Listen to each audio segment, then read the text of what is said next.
Ladies and gentlemen, it's time for another mod stream. Today, we're working on not just any old aspect of Cosmonarchy, but we're going to be doing a little bit of AI work, and we're going to be doing a little bit of audio-visual work, because it's high time that I start buckling down on trying to actually add some more animations to this game, considering we have so many units, for Zerg particularly, that don't have birth animations. We need birth animations for the shared units that Zerg can train. We need death animations. We need revive animations. We need all that shit. So that's going to take some manual labor in the Photoshop department for the most part. So let us begin. Let us establish our workspace. The first order of business is that I want to implement the, shall we say, how's the best way to talk about this? So I was doing the mental math in my head. And I was trying to come up with like units that needed animations that were also the most commonly used or seen in the biggest number. So essentially, what work can I do that will have the biggest impact? Now, eventually I'm going to do them all, regardless of how common or meta the units actually are. But the first thing that came to mind for me was Skithrakors, which do not have a birth animation, so you still see Mutalisks for a brief time. So it would absolutely be in my best interest, I think, to start there. However, it's not the only thing that needs them. I think Quasilisks need a death animation. They've been long overdue. They just use Zergling, Zethrakor sounds and corpses, so we need to have some nice stuff there, if that's what we want. And yeah, pretty cool stuff. Birth emojis indeed. What's up, roller skates? Long time no see. Hope you're doing well. For the most part, for audio, you know, it's funny because recently I've been modding Counter-Strike as much as you can mod that fucking game. And it's been pretty interesting to see where that's all gone overall. Because it's just really funny to me to see, like, how limited that game is. It's like trying to get into fucking, what would you say? It's trying to get into Brood War all over again with all the limitations. Anyway, let's draft our list so we know we're going to do Skithrakor, birth. All the air units for Zerg just use like random generic animations, like shared animations and stuff. Like the Mutalisk and Gizithilor, for example, have the same death animation. They just have different sounds, obviously. So that's kind of stupid. But we have Skithrakor, birth. I'll add in revive since I didn't do a revive animation for them yet. It would be nice to actually have corpses, obviously, for the air units. My thinking was that they would have to fall down the same number of pixels that they're kind of offset, which I think is like 42 pixels or something. At least that's the shadow offset. I could be wrong about that. I'm pretty sure that's what it is. So that might be something that I look into. And then beyond that, I think... what else do we have here? We have Skithrakor, birth, and revive. I know I want Convolisk, birth, revive. And then I was thinking updating the Gizithilor birth animation would be nice. I think I actually did a revive animation for them. Oh, I guess I did not. So it would make sense to do that one. I know I did Avaleth. So this is our current task list for animations. So this will be like animations. Obviously the revive animations are super easy. They're all done through iScript, and then I just need to like flip some sounds and do some timings. It's not very difficult whatsoever. And then, excuse me, after that, what do I want to do? I don't know. I guess we'll just see where we are at the end of this, if I even make it through all three of these. I find it very annoying to sit through and work on like animations like this, frame by frame stuff for hours on end. So I don't know how many I'll get through. I'm committed to at least doing this Skithrakor today, and it would be nice to do these three as well. I know there are still more that need them, particularly the shared units. And I guess in that sense, like maybe cohorts or something like that would actually be more... Going back to my theory about how I wanted to focus my work on stuff that would have the most impact immediately. So work on the units that are seen the most, because those are going to be the ones who play the most animations that are currently missing. That makes a lot of sense. So I guess below that I can do Quasilisk, death, corpse, and then I guess obviously by extension revive. We're going to need death sounds for that. I have a death sound for the Skithrakor, but I don't play it right now because by itself, it actually doesn't sound like a death animation. which is really kind of weird to think about.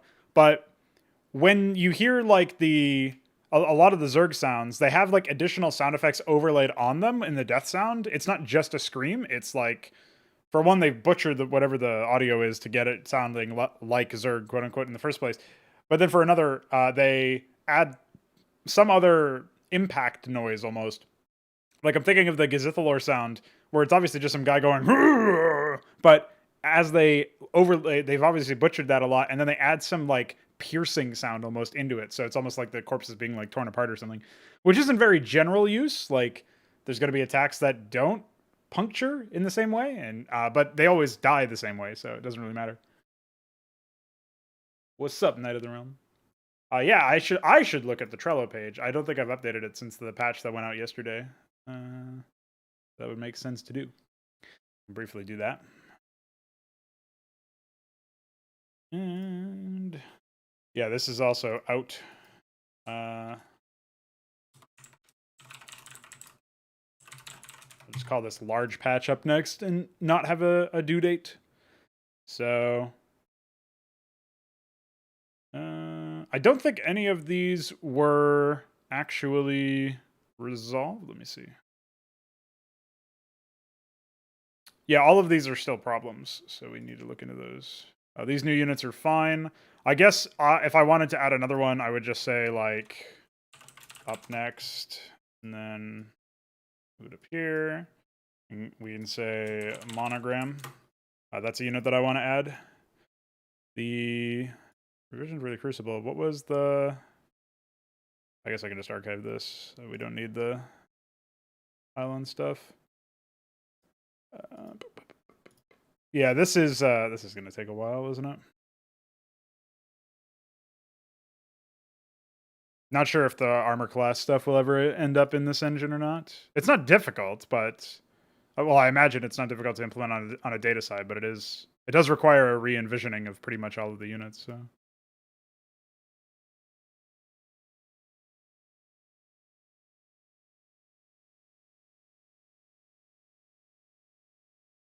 Ah, yes, okay. I definitely need to work on this at some point. Oh, and that actually reminds me, there's a revision that I wanted to do for, I actually forget what it's called. Let me go back over here. It's like Parasitic Spore or something. Yeah. We'll move that boat over here.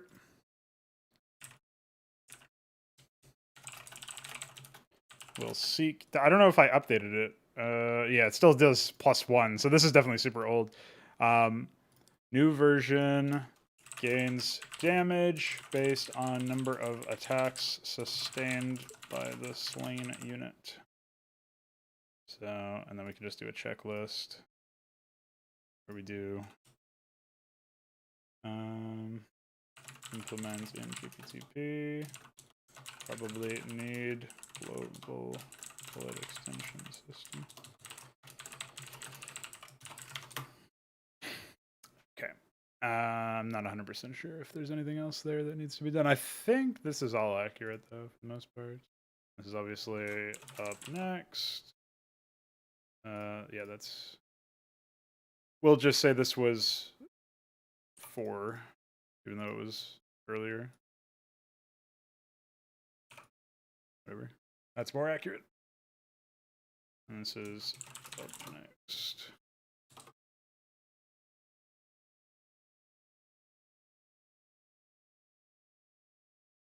As far as visuals, Knight of the Realm, I'm not actually sure. I think... So obviously DF or Balathal was going to jump on the Cascathalor graphic, but he's been pretty swamped with his work lately. I don't know if I can convince him to fuck around with that. I guess before that, it would actually be nice to get him on the Charlatan model, because currently it just uses a recoloring of the Ecclesiast model. And my idea for the Charlatan model was essentially having Zerg infestation, particularly had taken over the gun, while also maybe consolidating on the chest as well. And then, yeah, I think that's probably what I would prefer. I don't want him to make it look like it's completely Zergified. It is meant to be some sort of union. I won't say hybrid, obviously, because that carries StarCraft 2 connotations. But considering it's a shared unit, shared technology, it's meant to be somewhat incorporated. And so we want to distance the model from the Ecclesiast in that sense, even if it still seems almost like, oh, it kind of looks like what maybe that is what an infested Ecclesiast would do, because they both do on-hit effects. So there's always going to be some comparison, even if they look completely different. So yeah, I suppose I can poke him about it later on. I know DF is working mostly on audio visuals or visuals for like terrain and stuff, remapping palettes to improve certain lighting effects and stuff, as well as he's been doing a lot of visual effects. So I didn't show this off earlier at any point, but this is something that was included in the patch recently, where we have a couple of effects for the Anthelion. For one, he centered the graphic. Unfortunately, it doesn't spin like a lunatic anymore. But you'll see it vanish here in a second. That effect is from him. I guess we might be able to see it a little bit better if we spawn a map revealer in this area and then order him to move so that we keep vision. And so you can see it has that effect. But he also has it an effect of it teleporting in,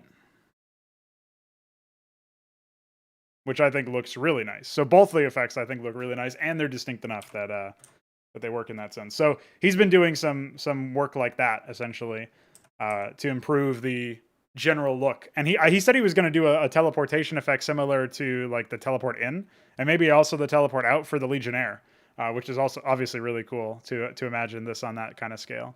But just in general, that looks super slick to me. That looks so fucking good. So I'm very pleased with how that turned out.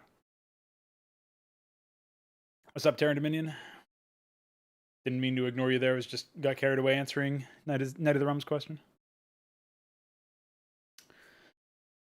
Oh, and he obviously the other thing, he's gonna laugh if he watches back this part and he realizes I didn't fucking talk about this. The big thing that he did was the ion cannon charge up animation, as you can see there, which was a lot more nightmarish to implement overall than you might expect, but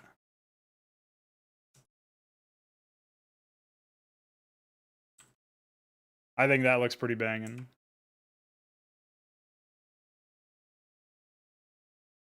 Now, obviously, the projectile needs work, and we need to just replace it with something brand new that looks a little chunkier, in my opinion. And obviously, it doesn't fly out of at the right angle in all of the angles, so that would be nice to resolve. But it's pretty good. Looks pretty fucking nice. What's up, Beaver? So, yeah, all in all, it's something I think he can be proud of. He also redid the wireframe for it and stuff. So up next is getting it to lift off. Up next is him providing a liftoff animation for it. And then I think it will actually be completely done in terms of audio visuals.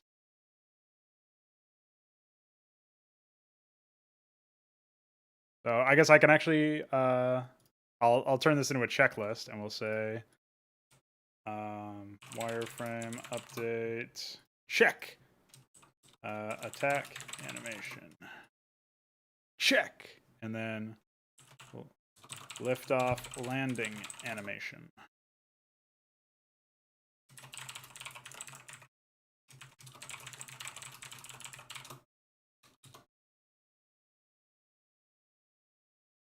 And don't ask me why his Trello picture is a fucking Hello Kitty kitten. I think it's just pretty funny, is what it is.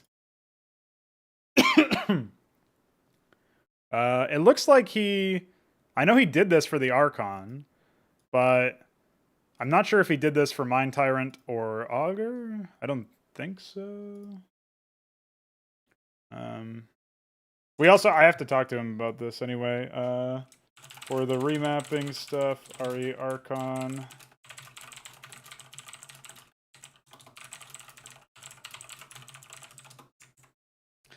The problem is that now that we're using the remapping palettes for the Archon's energy, the unit doesn't actually get cloaked. I think. Like visually. I think that's a bug that nobody actually has reported. So if I spawn rev, spawn didact, spawn.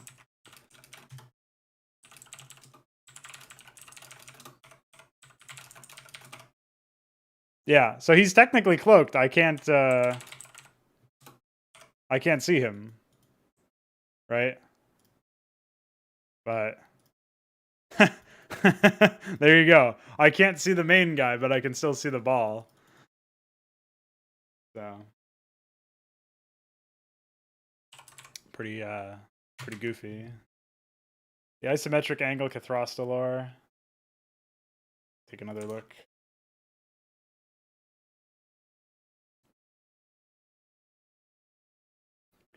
Yeah, I mean, I don't think so. You talked about adding like those short and stubby tentacles for stability and stuff, and also to help it move. I feel like we've got a very bizarre concept that you were able to bring to life and play around with the idea for and stuff. So I think it looks pretty good. I guess the only thing that would be useful is having if you did a quick concept image art of like from the side view that you had. If you did a side view of like a Maverick or something for scale, it would be pretty helpful. And then we could decide like how big it's actually supposed to be based on that. Again, considering it's supposed to be able to launch ultra cores and even hatcheries and crazy shit like from its cannon, it has to be very large. So we would have to think about that accordingly for it to be believable. It would at least have to be the same size as a hatchery, if not bigger. Like obviously in real life, it would have to be much bigger than that, just so that the cannon could be wide enough. But in terms of the RTS scale, like you've got Minotaurs that are supposed to be like 3 kilometers wide, and then you could like they're the size of like 8 Mavericks put together or something. You know what I mean? So we still have to play around with what makes sense, not just in the limits of Starcraft's engine where we can't go over 255 pixels, but also in the context of like. There's also the amount of stuff that makes sense for showing something of scale in an RTS. So. But yeah, I think it looks pretty good. I think the concept art that you did is definitely going to be useful. The only other thing I would say is if you want to draw from another angle some aspect of it, just to give more fleshed out looks at something. Or I've seen this in concept art as well, where they just take they take just a specific part of the what will become the model. So in this case, you could take just the cannon or like just the legs or legs, quote unquote, or whatever. You could take just that stuff and like go into a little bit more detail and maybe like I've seen this as like almost diagrams of concept art where they point to something and say like this is what this would do in an animation or whatever. So like remain still while firing or something. I don't know. Like that would just be like sample text or whatever. So if you wanted to get even further with that, that would be cool. But if you also wanted to move on to some other concept art, or if you wanted to do something completely unrelated to that, I don't know what you're feeling like doing at this point. But what we have right now is definitely enough to start a model. It's really just down to whether or not you wanted to continue working on this concept, or if you wanted to do something unrelated.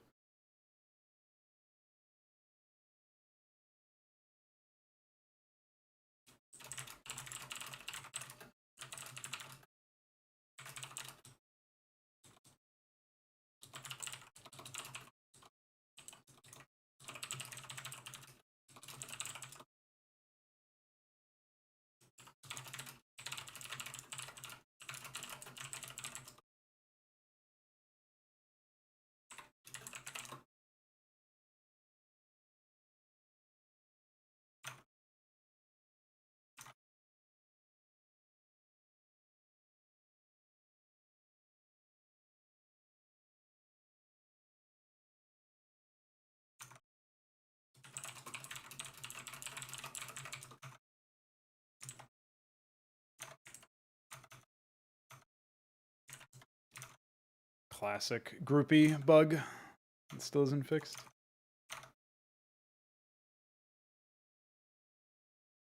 Size of the command center is 4 wide by 3 tall. I think its cannon being literally able to fit in an Ultralisk or an Ultra Core would actually make sense, and that's probably the best compromise we can have currently. We want something more than that. that's probably a different story. And maybe in that sense, for this version of the Cathrasta lore, we keep it at only being able to load and fire units, and maybe small structures like a sunken colony or whatever. So yeah, I guess you could make it the size of the command center. Like, I don't remember how big the command center actually is. Let me go in terms of pixels, because we would probably be dealing with pixels. If we wanted to target something that is the size of a command center, we would at least need the cannon itself to be the size of an ultra core. So it might not be the entire size of a command center, but it would be pretty far up there, I would reckon.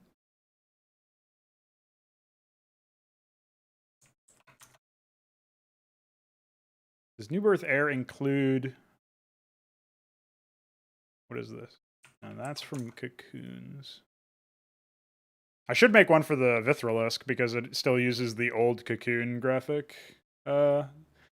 Lard just shipped it with the old Cocoon birth animation instead of a new one, so I have to do that as well. What's up, Viker?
That's funny. All right, boys, let's get into the long-awaited, grueling process of me editing eggs, because that's what I do. All right, this looks like it's what I need, so we'll do this. And this is Skithracoa Beth.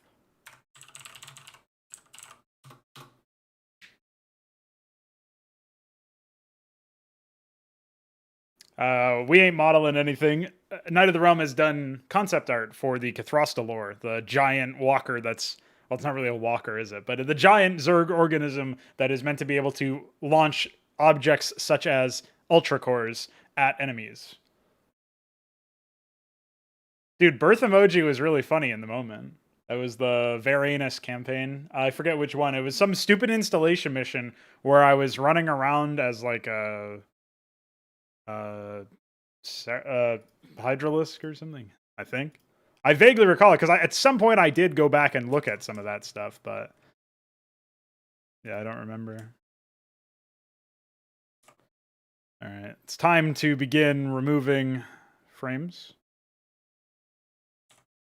I guess we actually, before we do all that, we should probably find the Skithra core animation or whatever. Let's go into here and take a look, and then we'll match that up. So if I go to Unit Hydra Zerg, I'd like some sort of mass replace functionality in PyDat, or PyTBL, so I could mass replace every instance of Hydra with Cosmonarchy, and then I would have to, of course, go through and fix like Zerg unit slash Zerg slash Cosmonarchy Lisk. Classic. That's like frontline steward for the whatever that unit was. All right, looks like frame 13 is the ideal starting animation. Where is it? Where's my Skithrock core? Yeah, that's basically that one. Okay, so we can basically do that easily enough. So we know it's going to be frame 13. So what we can do is we can extract Skithrock core. And then we can grab this.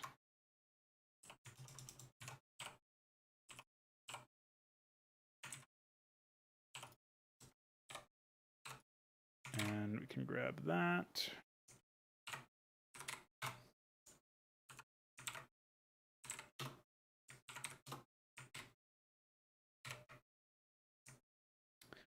All right.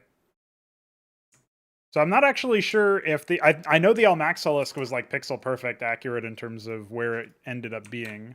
So I'm thinking we probably want to line up the most like center of mass part with that. But the other thing I need to figure out is how wide this image is. So it's 672 and we have 7 frames, so we'll take 672. Okay, we'll take 672 and divide that by 7. It's 96, okay. Then we'll do grid line every 96 pixels. And then we'll just solve for in between this. So we know that it looks like it's at 18 on this side and it's at 18 on that side. Okay, so that was a nice like basic guess. And then it looks like if we hide this layer 2 one, this is about 37 Diablo 3 number, and this is about 20. So I guess we probably want to round there as well, which is like basically the same thing. I think we're 36 or some 38. And that's 17, okay. Maybe we actually do want this one to be further down, just by 1 pixel, and that will be our insurance policy. So this will be frame 7. And then I guess we just move it over. But the other thing is that I want to generally match how far down it goes, because I think the Almaxilisk animation is pretty solid as far as it goes. Like, it's a reasonable base animation to base our work off of. So if we take this and we move it over 96 pixels, and then we see it went from 20 to about 24? Yeah. So then we'll take this and go down by 4. We can delete that. And then obviously what we're going to want to do is slightly contort this. So this is frame 6. And we can just do basic work here. We don't even have to split this up into its own layers, but I guess that we might want to. So this will be back, front, and group these into frame 6.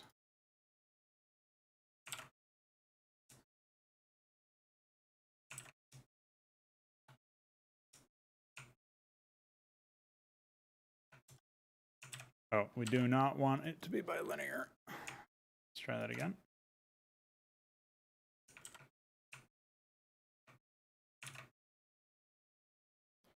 We don't have to shy away from making like seemingly large changes. I'm just going to take the maw. And then I guess this will be mid. We will shrink this just ever so slightly.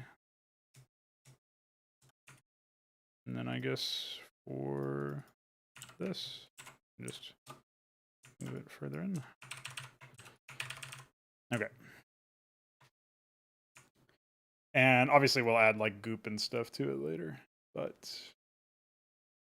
for now, I assume this will be another 4 pixels down.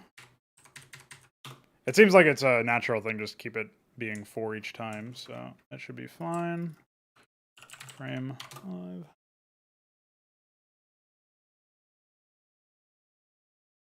Planning any CSGO modding streams? I could show it off as being really goofy, yeah.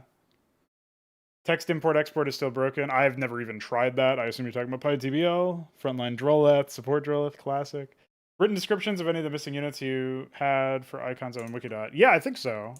They're kind of out of the way right now, so I'll probably have to go to old. I know there were a few that I had written in. So, like, the Shaman is pretty obvious, pretty easy, because it's very similar to what we already have. I think some of this stuff is old because we have, like, reactor upgrade and stuff, so, like, obviously that's out of the game now, so we wouldn't need that. That would probably just be the default thing there, or worked into the default one. The Cyprian is kind of the same way. I remember you actually did a, like, sprite mock-up of the Cyprian a while back. You could probably work on that if you wanted to work on something completely different and also smaller scale. Because like the Cyprian to me is kind of like if you took the Heracles that we currently have and you just shrunk that down to the size of a more normal, like a slightly taller than a Maverick. Currently, the Cyprian actually looks thinner and like more weak almost than it actually is and than it should feel.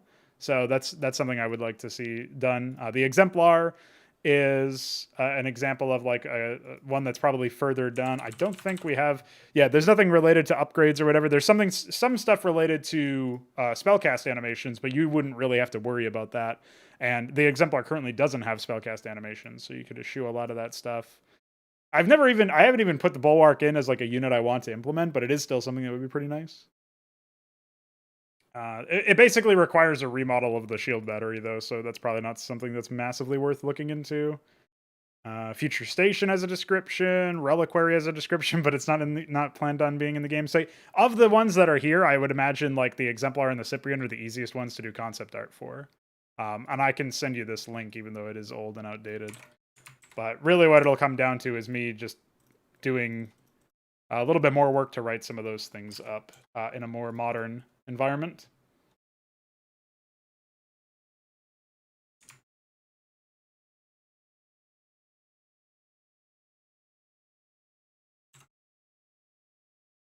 A fighter Droleth? Probably. I would imagine it was one of the robotics units. Or maybe it was the Wendigo back when it was still in there.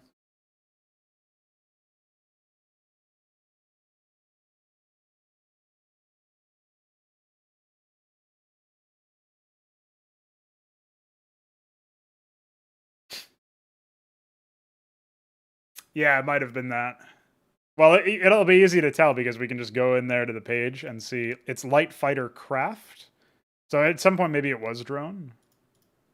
There's Assault Drone, which was Assault Droleth. Frontline Droleth, there's a Golem. Yeah, I don't know what else had drone in it.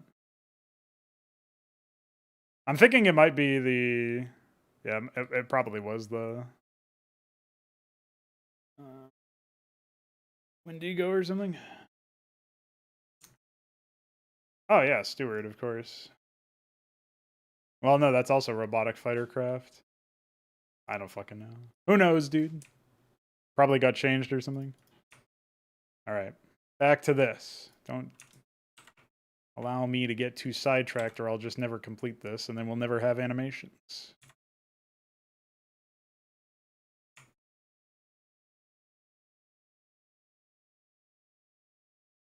So I'm trying to get it to start contorting into itself, which is what I always try to do with some stuff like this. This is where we also are going to split the... this is wing right. And this is wing left. And this is torso.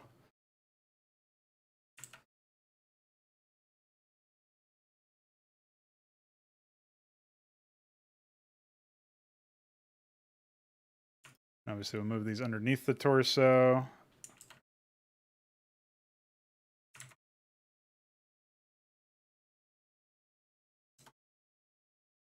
And then...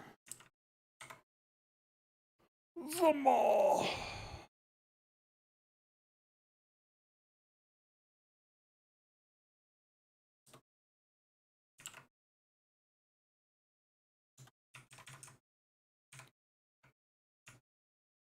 Now the only thing I wonder about is if I move this 96 over... it is still mostly centered, so it's not like I massively fucked with the scaling or the arrangement. I guess that right wing will need to tuck in a bit more to make it feel a little bit more...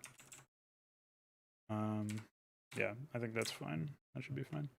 I was going to say that probably needs to be tucked in more to properly feel appropriate.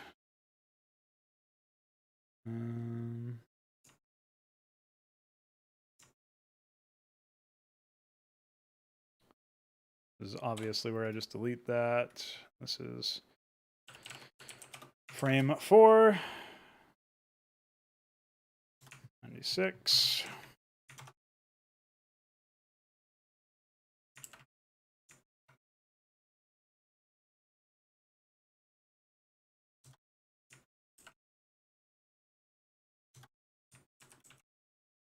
And again, I am kind of making some pretty wild, like, pretty sweeping changes and stuff, but...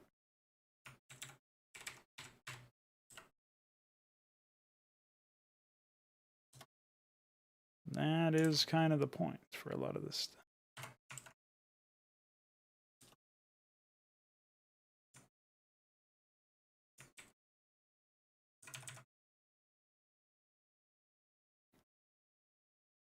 And because it's going to be in such quick succession, it won't even really be seen as massively out of place or whatever. Plus, this unit is just generally a bit small.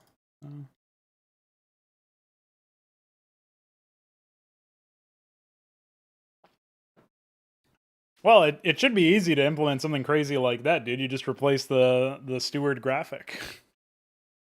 Point it to Droleth. Suddenly, you've got yourself a map crap.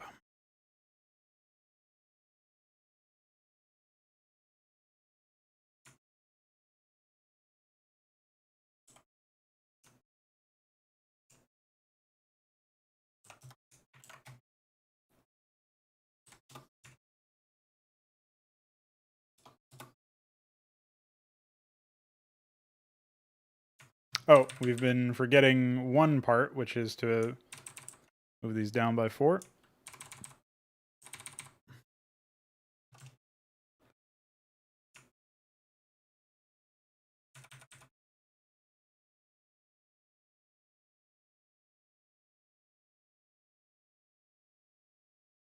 Looks like maybe these need to be moved down even further. I'm not sure, though.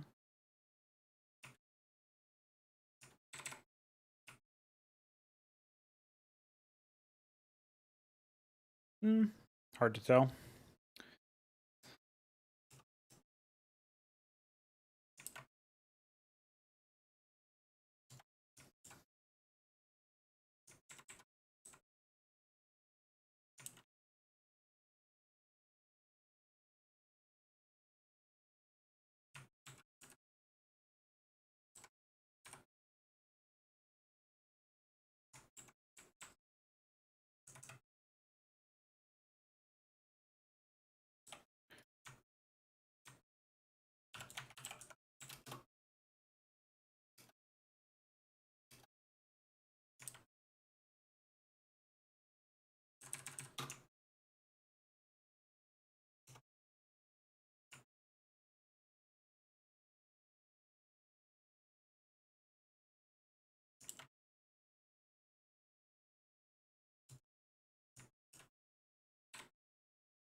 All right, that should be sufficient.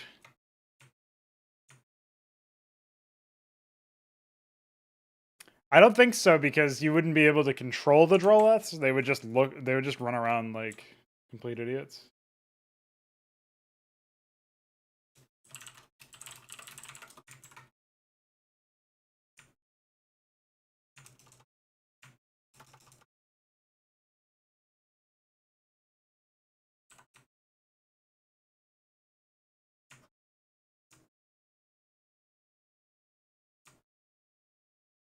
Just eat some more of that stuff in.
All right, we'll give that a shot.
Oh yeah, that reminds me, I have to process these files. Oops.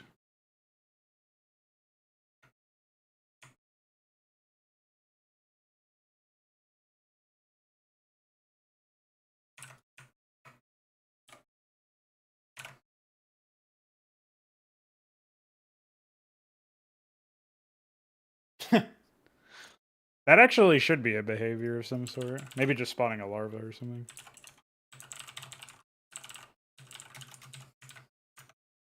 All right, let's jump into this. We want, yeah, this is fine. Oh, except it can't be landing. This should be fine.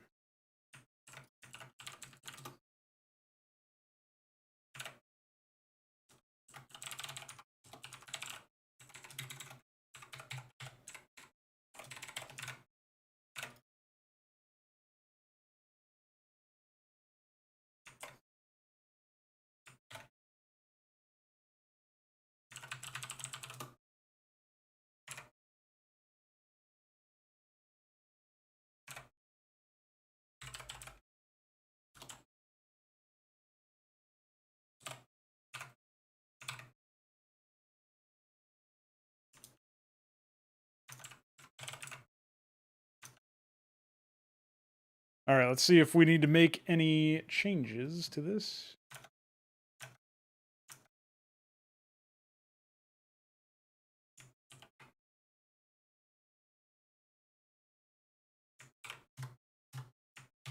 Well, there was a concept that Veek and I were going back and forth with a while back where we would basically allow Zerg to build off creep, but building off creep massively increases the build time by like maybe a factor of like 3 or 4. So it would take 3 or 4 times as long to create a structure off creep, but it's still possible. The problem is when I think about that, it's basically like you then have to retool the hatchery build time so that when you build it on creep, it's much faster, which is fine, actually. I don't really think that's that big of a deal because it just means that if you're building it on creep or if you find a way to seed creep somewhere, you can expand a lot faster than the other races. And otherwise, even at its worst, it's only going to be exactly as slow as everybody else is. So it's not like you're losing out there. The problem is when it is so obviously there just to deny easy rushes and make it so you have to have a time investment and there's a lot of time to do it, or proxies or whatever. I mean, it's still fine as a mechanic, and especially with like Nidus canals, like you can think of all the different ways where that could theoretically be possible, and be have some impact. I think it probably would be fine, but I do feel like there's probably some weird like. I would interpret that anyway as like, oh, they wanted to facilitate creep rushes or off creep rushes, but then like they're working backwards from a conclusion of that or whatever. So yeah, I don't really know. I mean, I also was going back and forth on a couple of things. I was thinking like maybe while buildings are being built, they don't have their armor or something. Uh, so they only get armor on completion, and that would also help you break down, structures that were being deployed. Right. Well, the problem there is that does creep still have the identity that it once had, or whatever, or does it have a consistent identity? Because it doesn't really matter what the old identity was. Like if creep does a bunch of stuff, bunch of different things to different units, it feels like a grab bag and there's no consistency. If creep does only one thing, but to all units, I think that's more of a consistent gameplay impact, which is probably what I would prefer personally.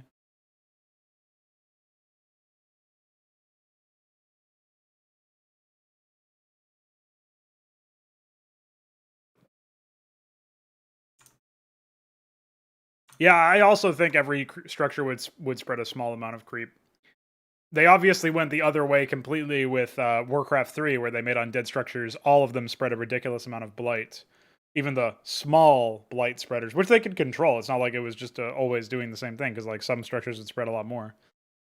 But you would think like, oh, maybe a sacrificial skull's worth of blight would be fine. But no, every structure always spreads a ridiculous amount.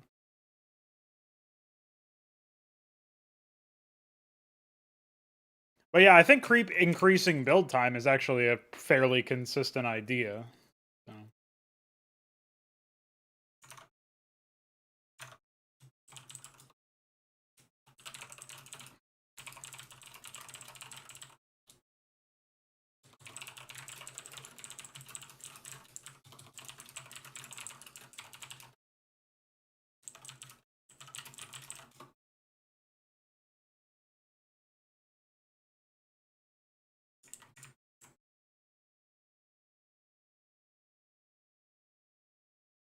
Yeah, that was when I saw that as a unit, I thought that was pretty ridiculous. I do like the idea of a unit that attacks and like I had this idea a while back where a unit that got when it killed a unit or when a unit with its behavior stack died, that unit would spread creep for as long as the corpse existed, which could then be interacted by like consuming the corpse with a Zoristaleth, which would obviously stop the creep spread, or reviving the corpse in some way, or whatever.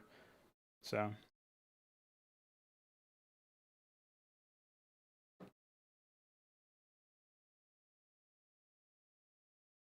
I guess it could beaver. That's something I didn't think about because I was just thinking in the realm of building. But that seems like it would only have a negative connotation because it just now penalizes you for morphing units off creep instead of rewarding you for morphing units on creep compared to the original game state. Whereas here, the proposed changes would only unlock new functionality where you previously couldn't build off creep unless it was a hatchery, and reward you for building hatcheries on creep by increasing the build speed considerably. So that feels like a little I'm not opposed to the idea, but it does seem like I would need more units that can spread creep without relying on buildings or whatever, so that you can facilitate that sort of thing. I mean, when Iroleths and similar units are able to root, I would like them to spread creep while rooted, and I think Ovaleths as well, although with a smaller radius than the others. And I think that's how also they would confer their behaviors. So Iroleths would be able to detect anything, but Ovaleths would have to root in order to detect something, which obviously opens them up to being attacked by anti-ground weapons only, which I think is an interesting mix and match. Right, it's an interesting combination. Whether or not that makes the most sense for like whether or not it's even possible for Brood War to have that kind of feature, I don't know, but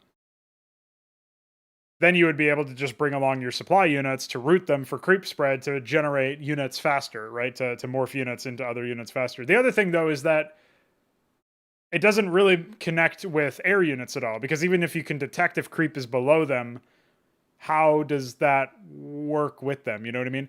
What I would like, actually, though, to be honest, is I would like to remove the cocoon entirely and make it so that all units mutate into an egg, and that's how we handle that. So in that sense, that would circumvent. That's not the reason I want to do it. It just is a happy accident. But conceptually, I find it dumb that you just gestate into a cocoon that then hovers in the air for however long. So I would prefer all units to come from eggs, including air units mutating back into an egg, like nesting and getting into an egg. I think that's more thematically consistent as well because it allows you to attack units that are gestating, even if it was an air unit and it's morphing into an air unit. So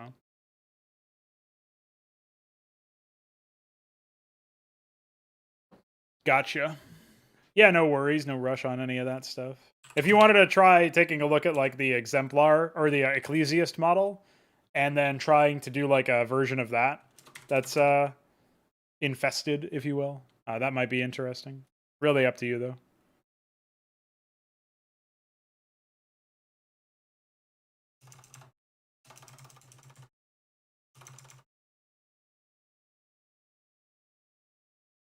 Hey, it's not even using it. Maybe I didn't save some file here. No, I did. So 1457 is Skithracore birth. And oh, it has to be 185. What a goofball. I copied it over but didn't change the ID.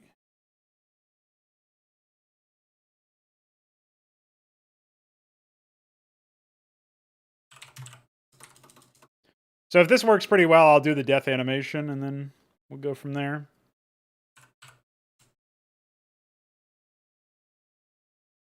Hey, it does work. Let's watch that again. I want to see if I want to make any changes here.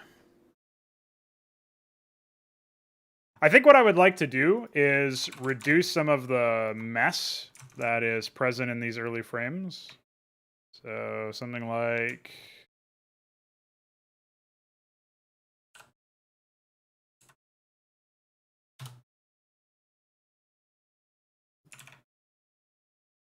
because we don't need all this. For this unit in particular, I don't think we need it.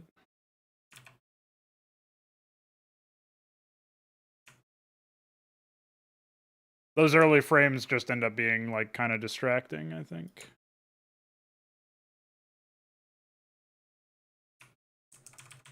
All right, so we will do that. Game basic, okay.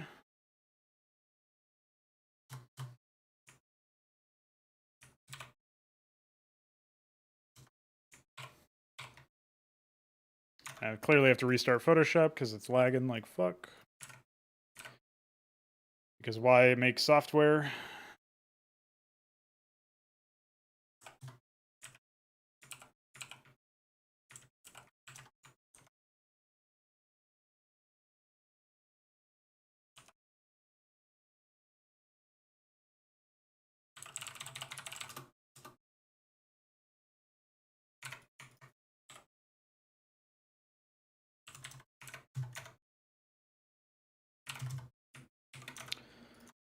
All right, check that off the list.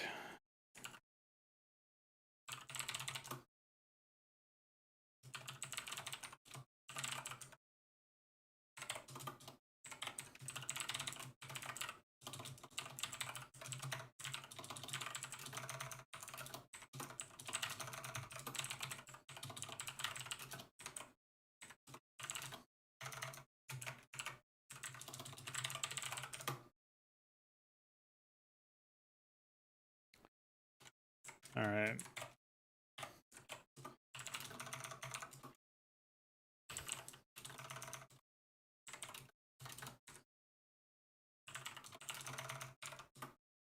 Oh, I shouldn't be using this. I should be using Mutalisk. Unused one as my example. We have weight 8, sprawl 753, weight 10, set FL direct. We know this is 13 for this unit, and then no break code end, go to, I guess it'll be walking to idle. Yep, that's the one that Balethal made. You could probably DM him or ask him in the server for like the Blender model file if you wanted to install Blender and take a look at it, just so that you would be able to look at the stuff in detail.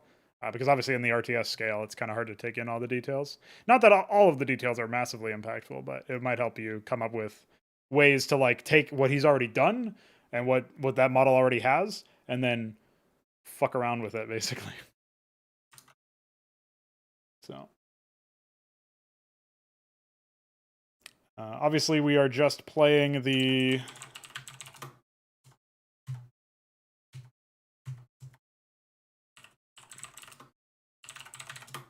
It's still called Guardian? Gross? Wait, where is this thing?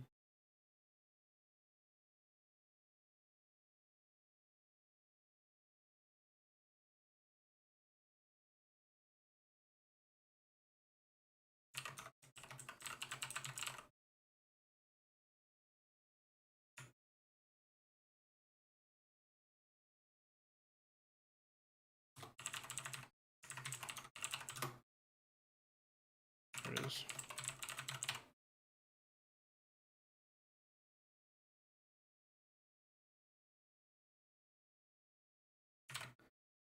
Alright, looks like I didn't even do one here.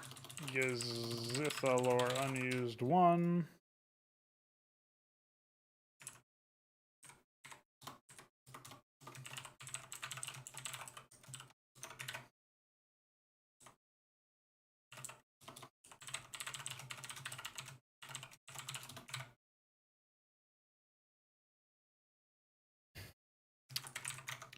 For this one, I don't even need to bother going into the game for it. I can just find the Gizithalor. If I go to graphics, direction 14 is apparently the default. And then we know about that. So now sound Hydra Effect Lazarus. Oh, I guess I probably should have.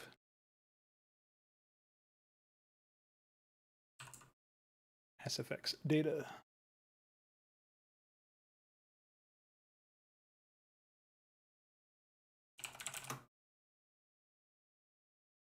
$11.76.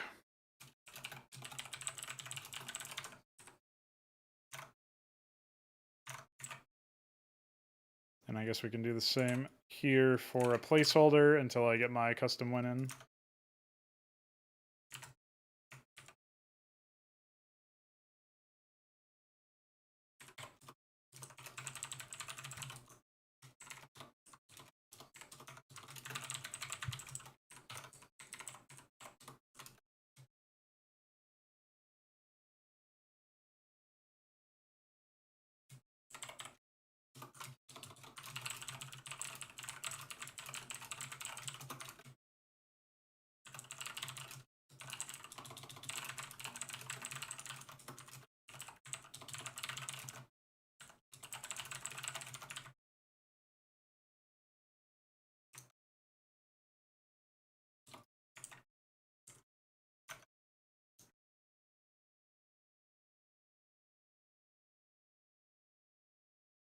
So that's a pretty good first bit of work.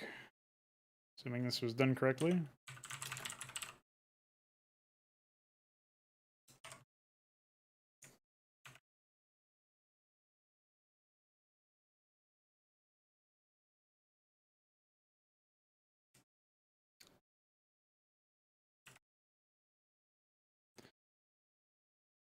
Maybe the temper move graphic start is actually useful. Let's see.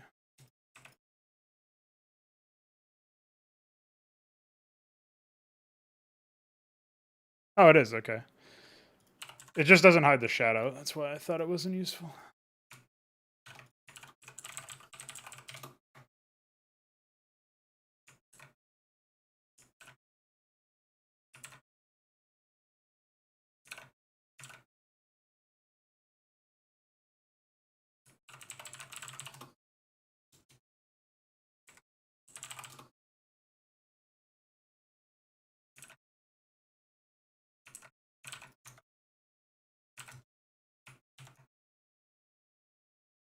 Basically, if you don't have a dedicated death animation to the graphic that's actually in the frames of the graphic itself, there's not really... You have to do that, like, temper move graphic stuff. I guess it would be possible to, like, play a dummy frame that doesn't... Like, has a shadow frame that's mostly blank or completely blank associated with it, and that might help the shadow bug, but I don't know. Also, I think you guys couldn't hear it, but... Yeah. The sound is actually the Queen sound, so it needs to be 1175, and then we're good.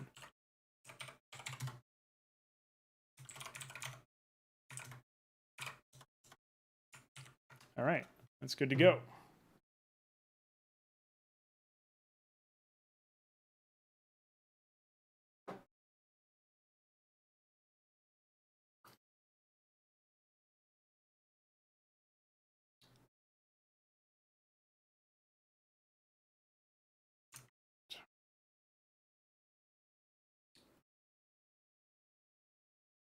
So, Convolesque is like the Quasilisk death animation or lack thereof is not... It's not nice, but it's also not that important. So, I don't view it as this immensely, like, massively important thing, basically. By comparison, though, the Convolesque is used a fair amount and very distracting currently because it has the the fucking hilarious Matrolith animation for its birth. So we definitely want to get rid of that. So if I jump into... Where's Skithracore in this list? I guess we should dump it underneath... I'm just going to go right here. But we'll grab this and we'll find Convolesque 21745 or 1458.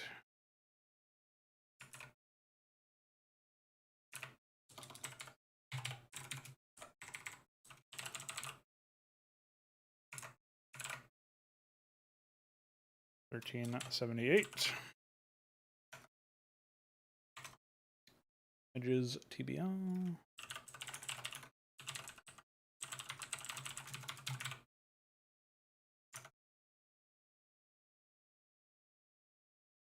All right.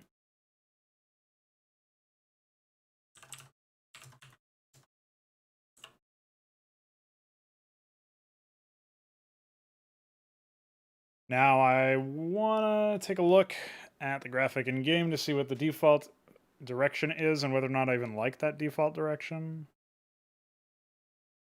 It looks like it is...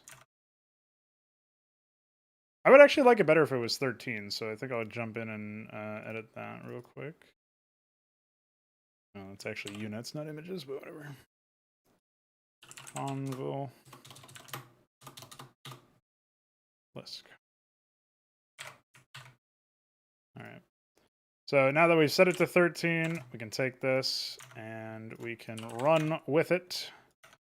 The other thing that I didn't even think about because I don't want to think about this unit. Birth, death, corpse, revive. Was there something else that I needed to do? Remnants. Well, that's corpse. Burrow. Okay. So that's for the leader Lisk. Let's minimize that. Photoshop coming back at you.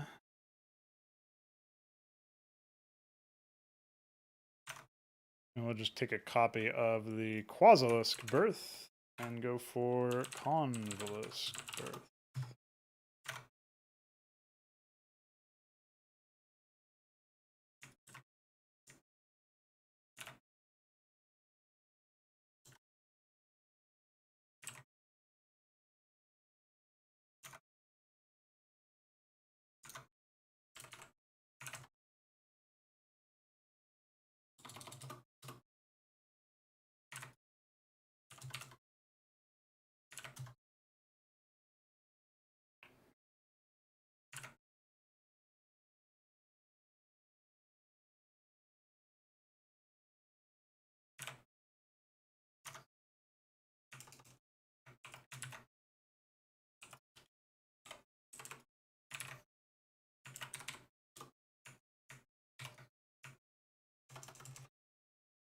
What's up, Balethal?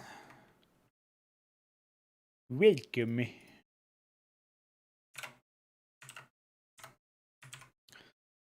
All right, so we'll do our measurements again. We see this is 31 down, or from the bottom, and about 32 or 33 from the top. So if we take this, use it as a comparison.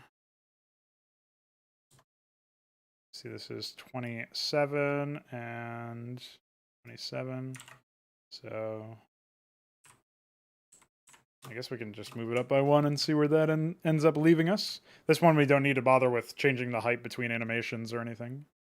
So jump in here.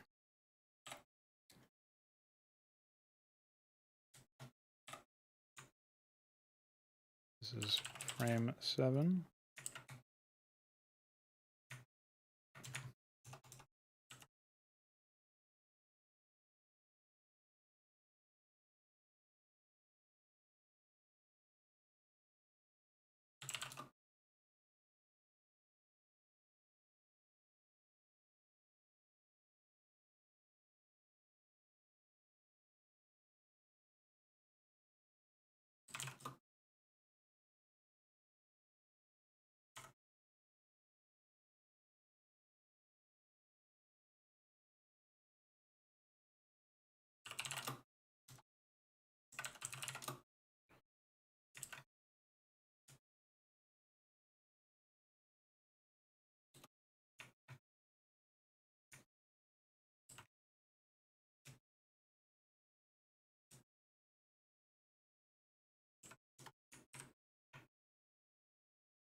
Yeah, I'm doing a couple animations. I already did the Skithracore. I'm trying to do the ones that are like the most common. I did just remember that the Lyralisk is supposed to be a common unit.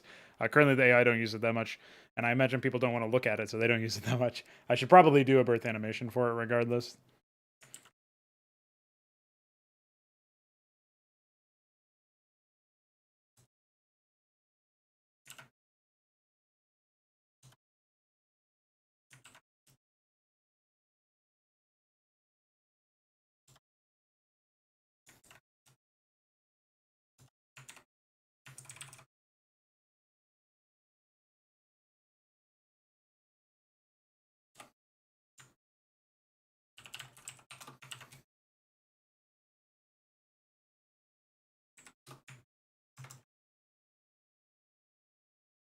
So in this one, I want to actually start pulling those legs in and hiding them beneath other stuff.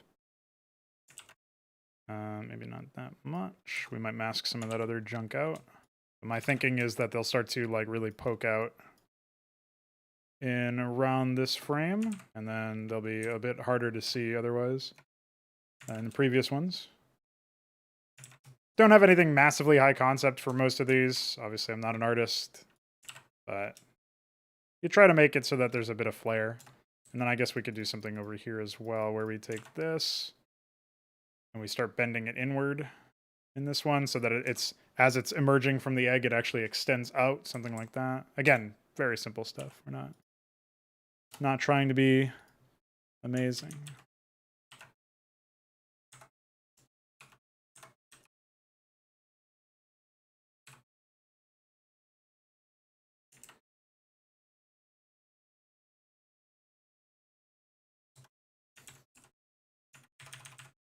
Just put a tiny bit of thought into some of this stuff.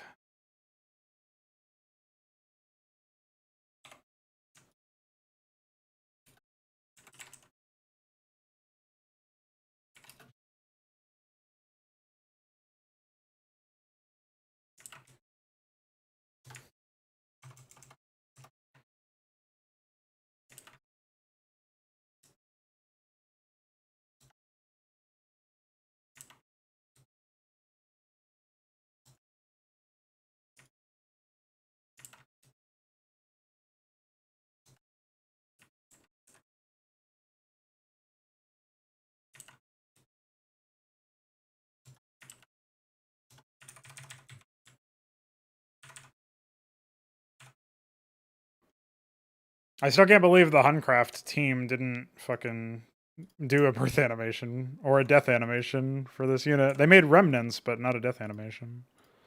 I'm pretty sure I already did that a while ago, but it's pretty depressing that they made this new unit graphic. Didn't animate it properly whatsoever. I guess the attack animation is okay, but the walk cycle is comical. And then everything else is a mess.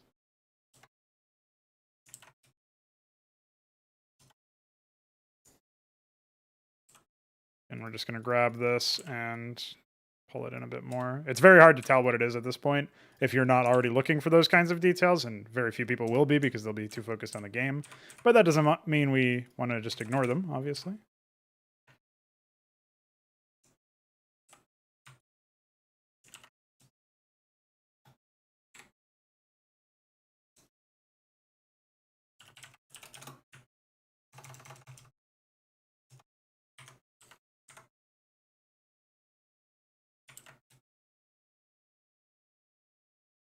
Just make it ever so slightly smaller on a lot of the scaling. You can leave the abdomen as it is and maybe have the legs be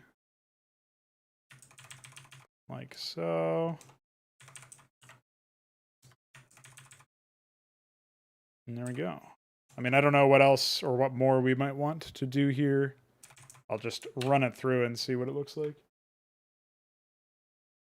Yeah, I mean, in motion they look pretty good, even though you'd look at this and you'd be like, "What the fuck? Really?" But it works somehow.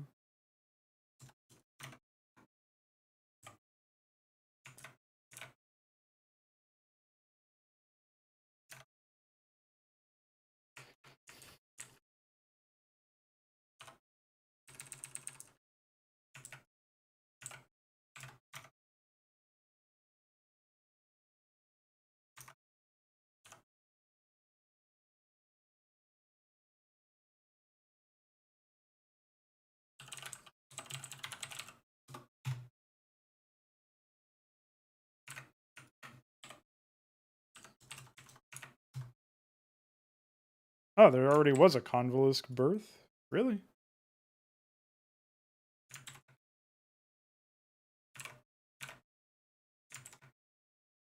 What was it?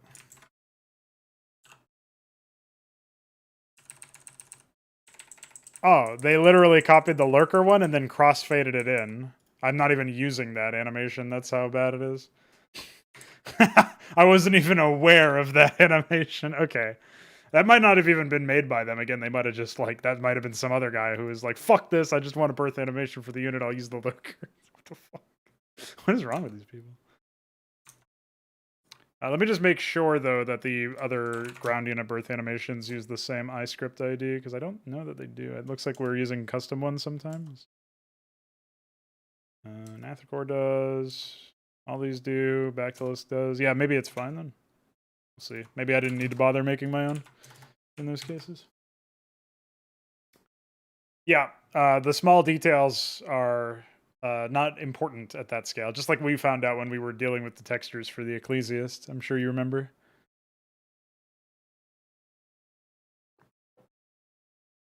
All right.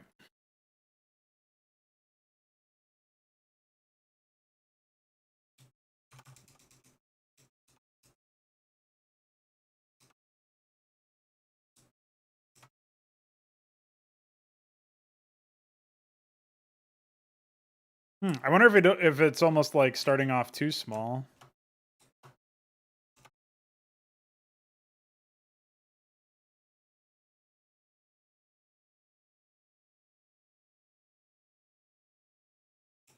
Let me take a look at this again.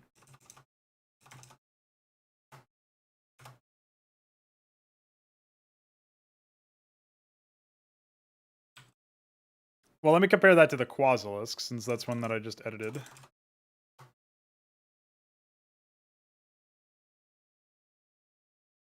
It has pretty much the same start, actually. But I don't mind maybe like upscaling these slightly.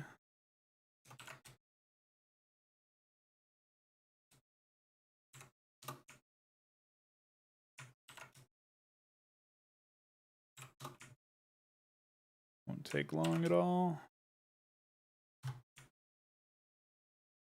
And then I think by that point it's fine.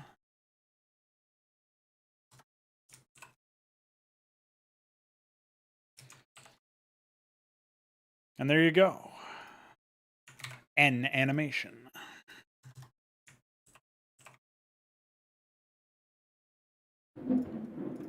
N thunderstorm.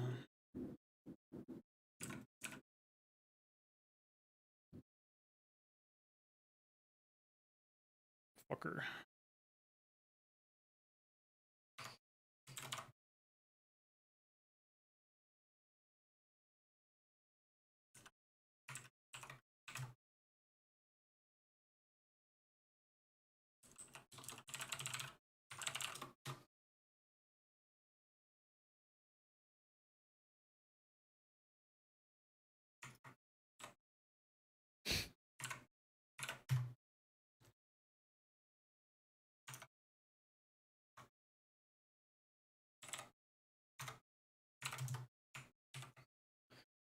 All right, up next, we need to do the old Convolvulus revive anime. Oh, there already is one, apparently. Allegedly. It doesn't play any noise, though, so... Oh, that's right. So it actually has a death animation, doesn't it? So in this case, we would just do...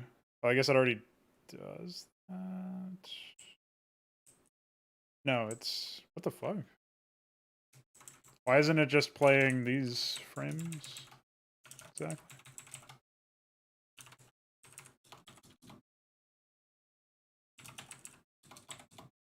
I guess I just never got around to hooking this up or something. That's my guess.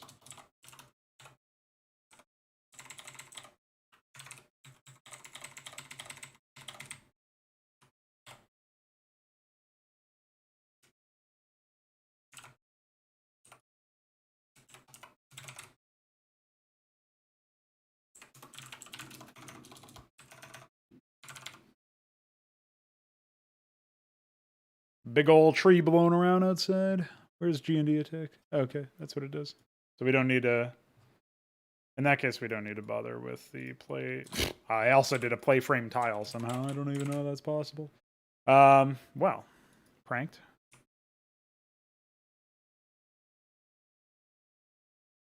So...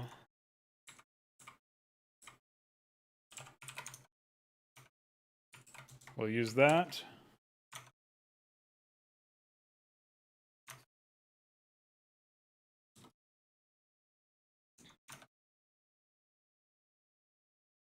That's pretty good, though, that we were able to do those two birth animations so easily.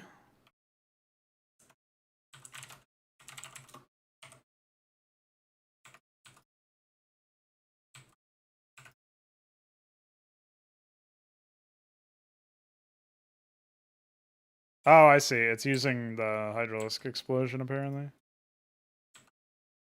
I guess it might actually be better then to, instead of bothering with this play frame stuff, it might be better if we just, for now, copy the Gazithalor revive animation, or I guess in this case it would be Matroleth, which doesn't even have a revive animation, so we'll make one. Matroleth unused 1. Gazithalor unused 1. Pretty much just copy paste this.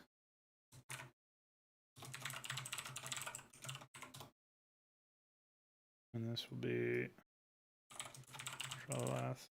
Need attack to idle.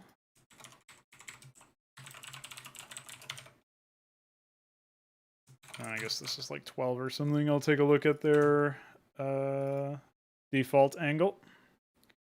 Make a match. Oh, it's 15. Okay. All right. So let's do this for Convolutsk unused 1.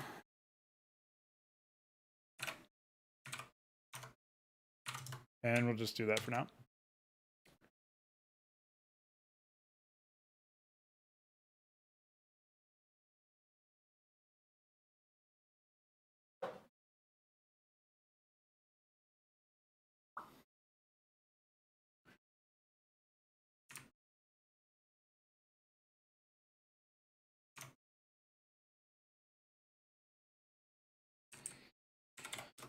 So we know Matroleth, revive animation, Convolutsk, birth, and revive animations.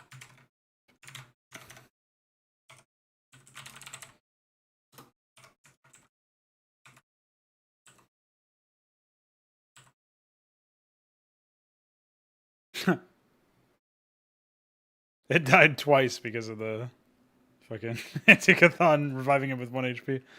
It's pretty good.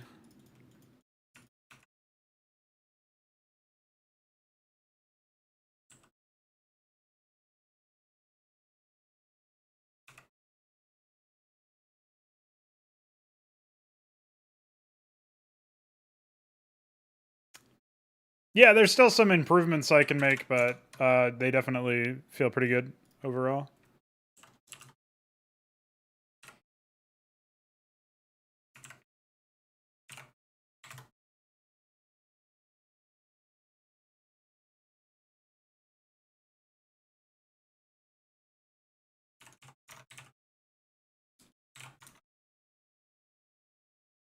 Happy with how they're progressing.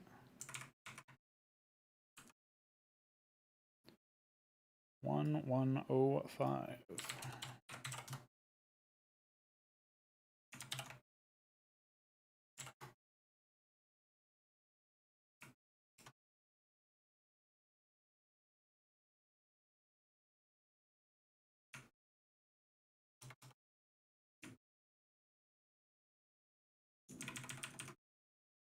This is 329 with 7 frame set.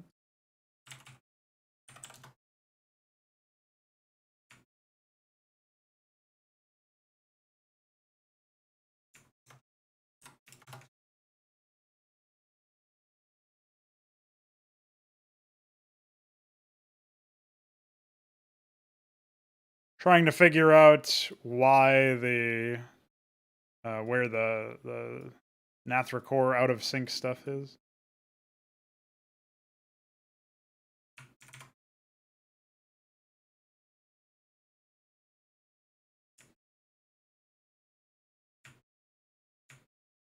I know they seem to have a specific problem with this setup.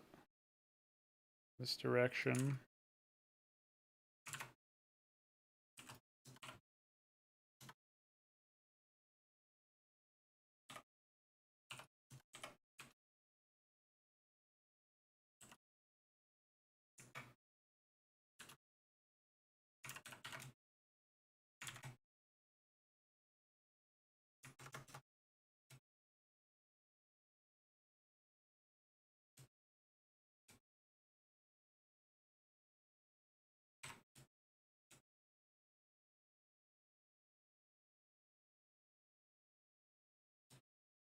So it's this frame here diverges pretty massively. A couple of pixels. That's probably why.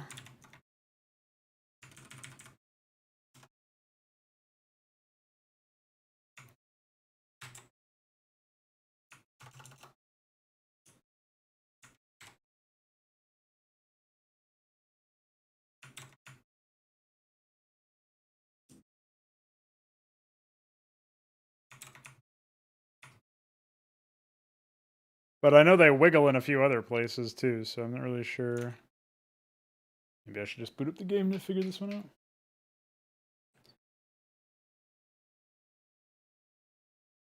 They're fine there. Oh, they fuck up in this one too. This one's okay. It's not really that big of a deal. This one's fine. That one looks like they're missing one frame of the animation, but I can't really fix that. This one jerks forward on one of the last ones by the looks of it. Probably fix that a bit. But yeah, it looks like the biggest one that needs work is the right facing one. So let's take a look at that.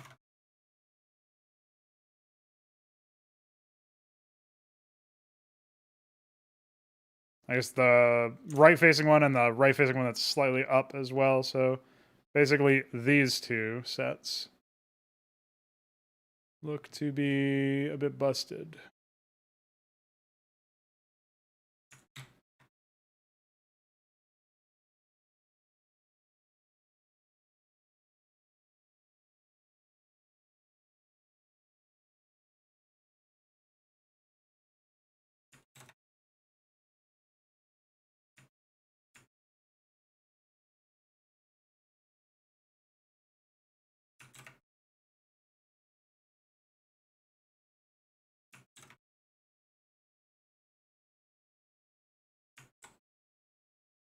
It's I think it's a problem with the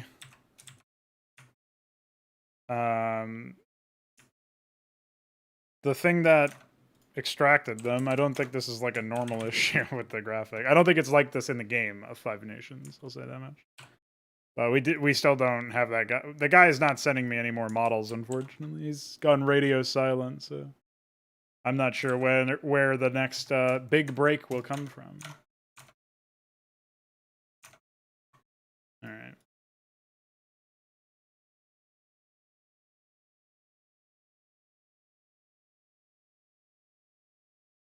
It looks like it also is drifting downward. There's one specific frame where you can see where it kind of gets fucked up. And it's the 4th frame set. And then the 5th one goes way down. There's only 7, so this one would be 4. We can move this up. Oh wait, let me go back to just this.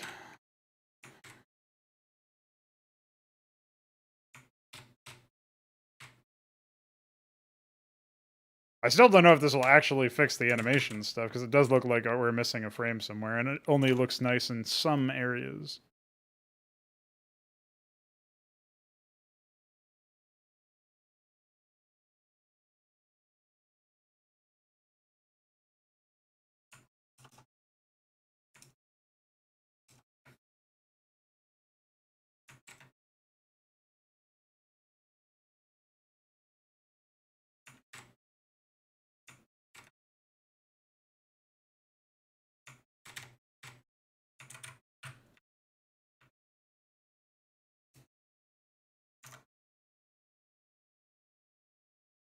Oops.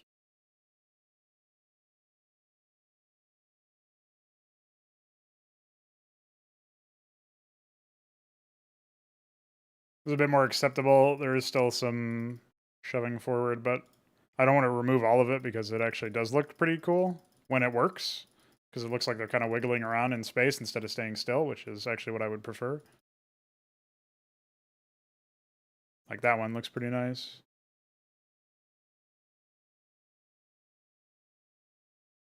There's one that goes too far down, which is the 5th frame set.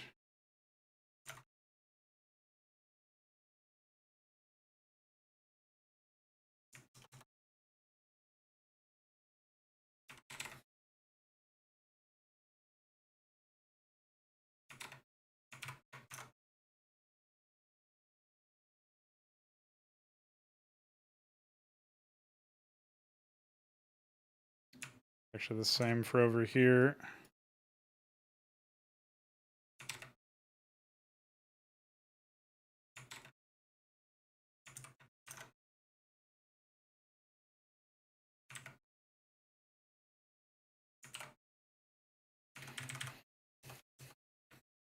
Well, I intend to port the Badlands stuff to space as well, the urban tiles that DF made.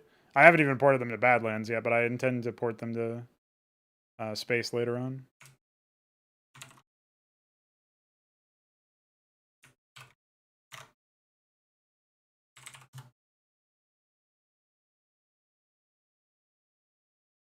I think this one will always look fucked, and it's not even because of alignment, although that one certainly doesn't help.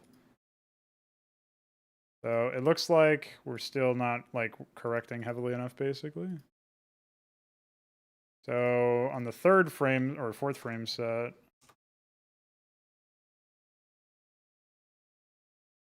this one, need to go to the right. All of these need to go to the right, at least one. I want to say the bottom 2 need another. This one seems to need it most of all. Try that.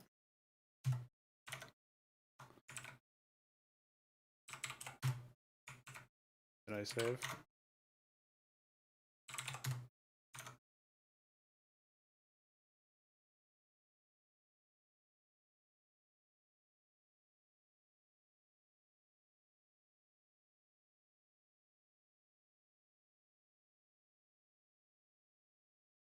Yeah, that looks way better. Never mind then. I guess my skepticism was not actually warranted.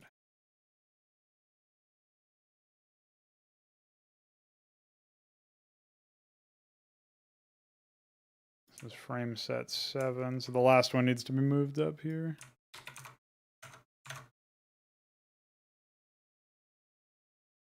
Yeah, it's just all these tiny little corrections. Not the end of the world.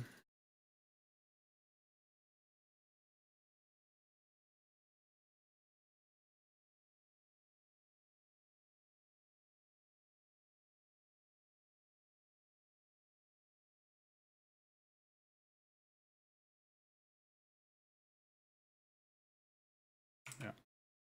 That should be it then. I mean, there's still a couple of other things we could do, but...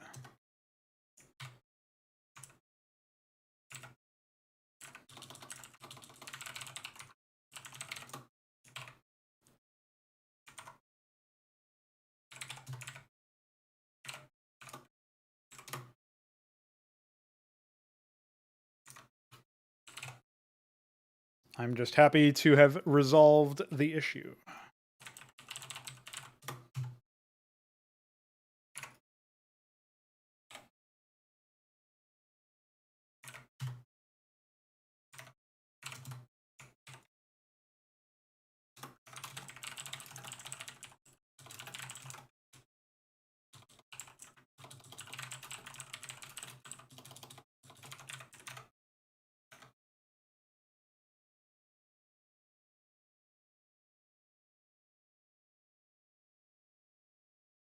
Much more reasonable now.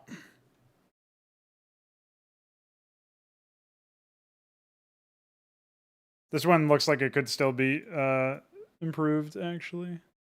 The one that's facing this angle.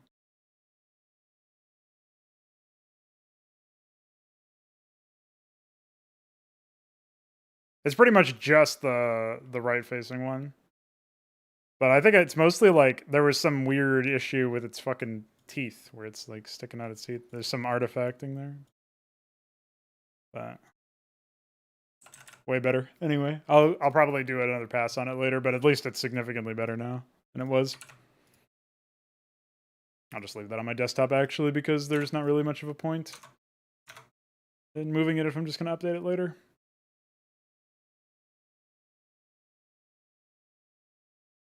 Quasilisk unit responses. There's an idea. Oh, fuck. I alt-tabbed. Can't alt-tab with Groupie, dude. At least not in another virtual desktop. Add new birth anims and add new birth revive anims. Fix after core alignment.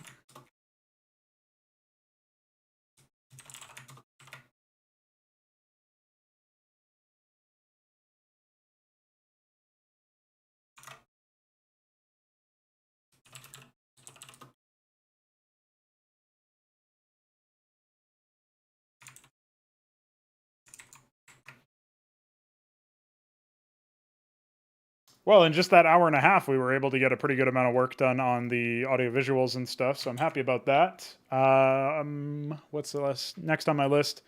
If I wanted to do more animations, which I don't, spoiler, I would be working on like the death animation for the Quasilisk and whatnot, or the birth animation for the Lyrilisk. I guess the Lyrilisk is tiny enough that it might not really matter that much. I could probably bang that out too. We did the revive animation for the Gazithalor. There's still a ton of units that actually need revive animations. But that's okay. It's not really that big of a deal.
All right. I will take this opportunity to use the bathroom. And when I come back, we will do something else. I'm not actually sure what I want to do at this point. Maybe some more work on those space platform tiles that Balethal was mentioning. I posted a screenshot of those in the Discord server earlier. I can definitely continue cleaning up some of the subtiles and whatnot. They're not release ready by any means, so cleaning those up would be adequate and appropriate. So I shall tackle some of those, and then we'll probably close out the stream after that. But until then, BRB.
Rest in peace, one roller skates man who had to get waved out of the stream.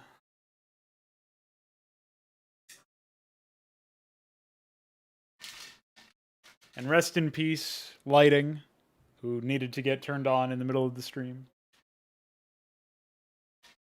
And rest in peace, my audience's ears, as I'm about to make a sachet. It's a very loud process.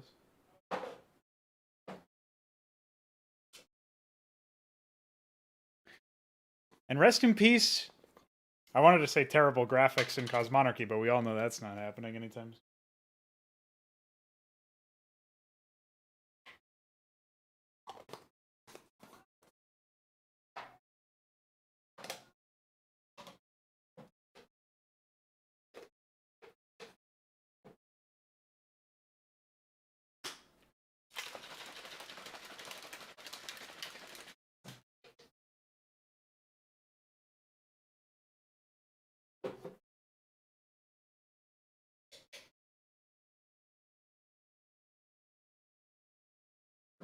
All right.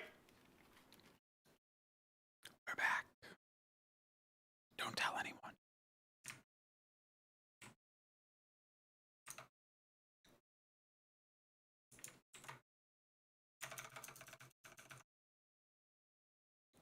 So I talked earlier about how I wanted to work on those tiles, so I guess I'll bang those out now. I'll probably update that realignment later on off stream when I feel more in the mood. It's just like one frame set anyway. It shouldn't be. I'll just do it now. Whatever. Fuck it.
What I will do is I'll put that into the game later, but at least I've done it.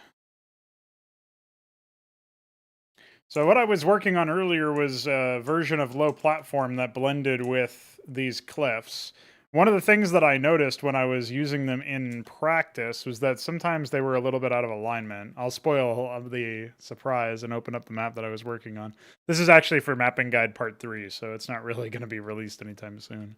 But the first thing that I noticed was that generally speaking, there is this like little bit of a film almost on the outskirts of this because it was previously only used for one reason, which was the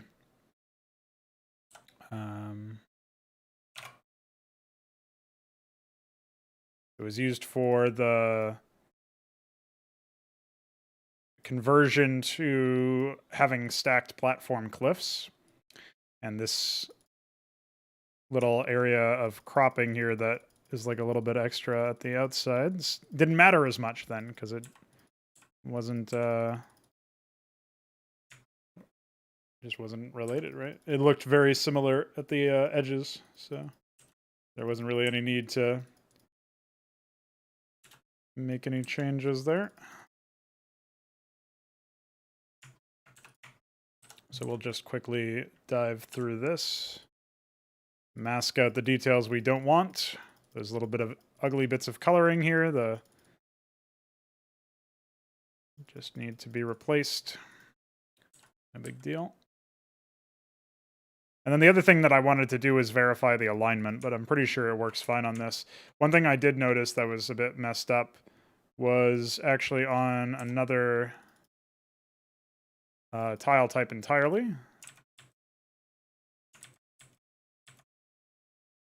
Is when I blended this with plating.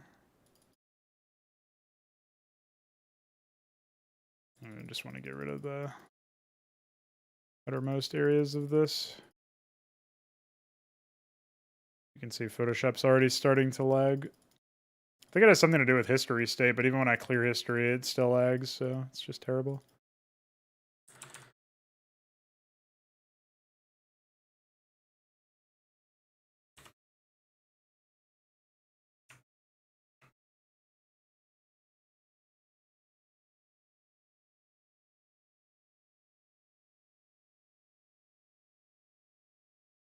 You'd also think that at 25% opacity, you would only need to hit 4 times to get to 100% opacity, but that's not how math works, dude.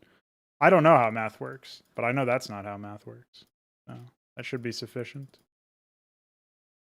These little tiny details are always the ones that take a little bit more time to clear out. All right.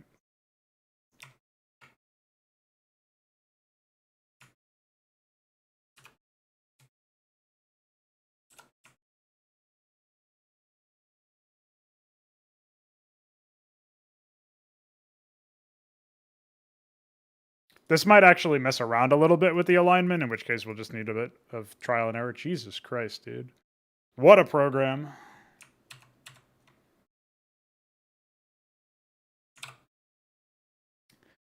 I can't believe how often I have to like restart the program just to get rid of that.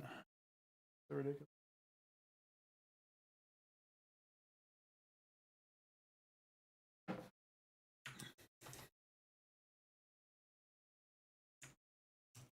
But they already are starting to look cleaner, so there's that.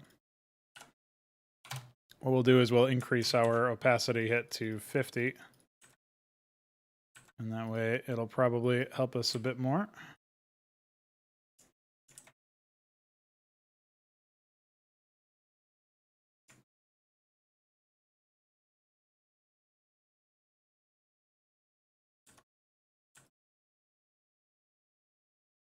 The other thing that didn't really lend very well, which I was actually quite surprised by, is that the base texture for low platform, and in some cases for plating, they actually have a lot of the vanishing points in those assets be very similar at the end of the day to the vanishing points of the cliffs.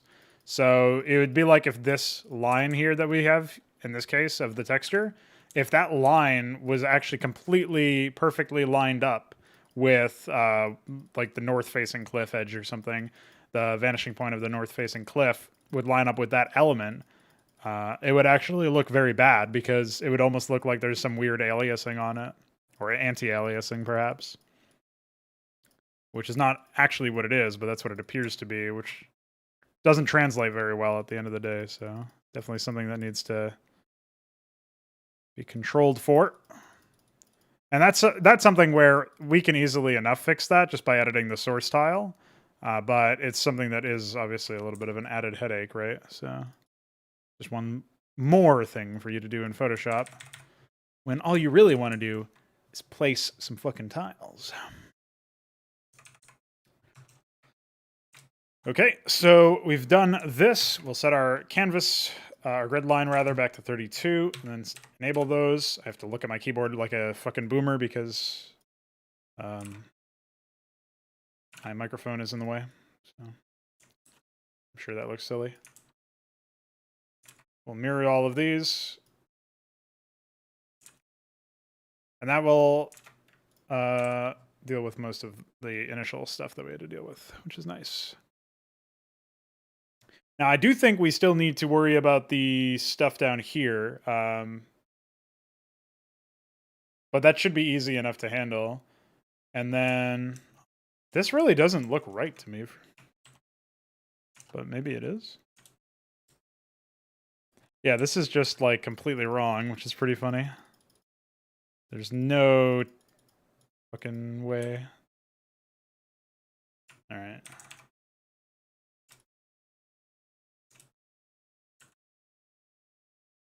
It looks like we may have been a very aggro with our initial pass for a lot of this stuff.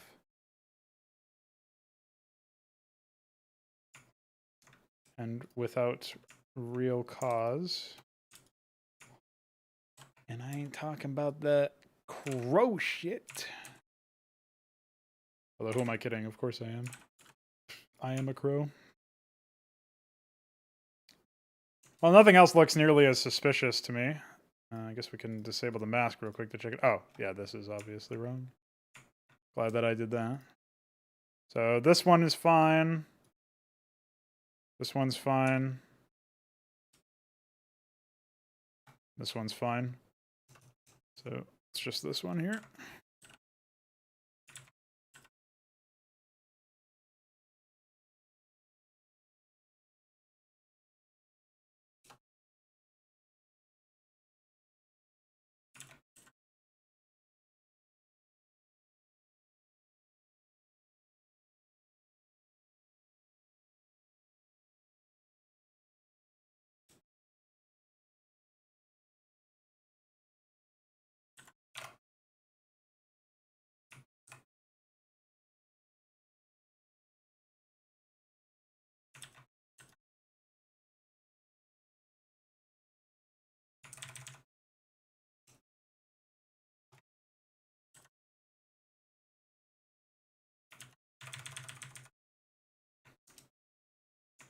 All right, grab this over.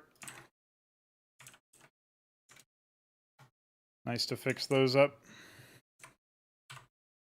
Now, I'm guessing that I did something similar with a few other cases, but it is hard to know. It looks like these are just, like, they have that film on them, right, that we need to get rid of.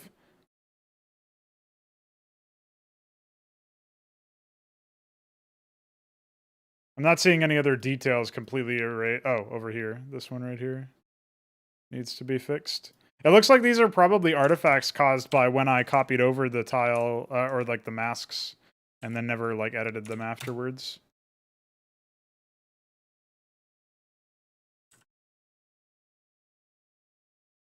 Again, easy enough to fix, but it is a bit tedious.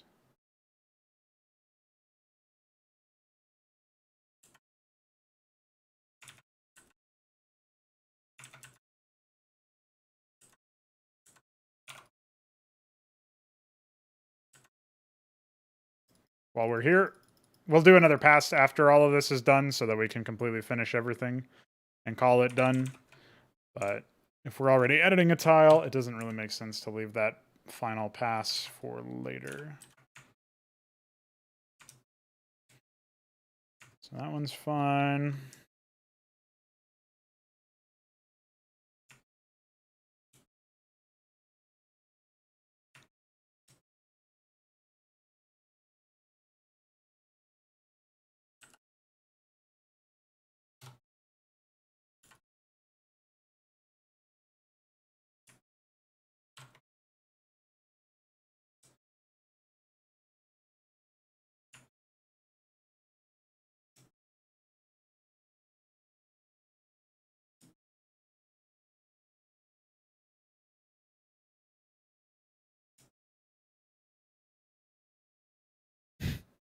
It looks like just a blatant error in the mask. How did that even happen? It's not anywhere else in the it's not on the other one that's like a corollary for it, so that's really funny.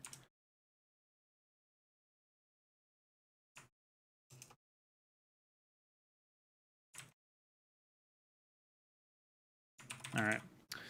So, yeah, up next, there's actually another thing that I have to do in this file, which is I have to mask out the high platform in these sets here. It's 1, 2, 3, 4 sets. Shouldn't really take that long to do, but I need to do that so that I can have split cliffs of platform. I think there's a case where I don't have that yet that I can show you guys as an example. It's like tiles like these, which are very specific corner cases, literally in this case, that need to be resolved. But you can kind of see that film that I was talking about. Like it's just this like residue basically that needs to get cleaned up. And that's also going to be pretty important for things like handling the ramps and stuff. I need to do the same kind of thing for. So we're not fully done in this area. We not only do we have to do the corner case southern cleanup, but we also have to do the outer corners because you can see the film is still there for them as well. And then I want to take another closer look at the north-facing cliffs just to see if there's anything that I can do to improve the overall look. Because you have stuff like this, and this is the vanishing point combined with the subtexture that I was talking about that makes this area over here look as if there's like a bit of anti-aliasing on it, which I mean, it's okay. Like it's not actually that big of a deal when you know what you're looking at. But I think it would be a benefit if we took, for example, the low platform tile, and then we just sort of like did this to mask out the special bits. And then since we need it to tile correctly, we can just have it be, I guess we can just keep part of that so that there's still like an edge there to connect to something else that's like on the border or whatever. Um, but yeah, actually maybe it's fine if we don't use that. The other thing that we could do instead of like making specific tile edits that I didn't even think about until now is we can just try something that actually is like the same style or whatever and see if that works better. That one in particular doesn't seem to, but maybe if we grab something like this, it will. What the fuck?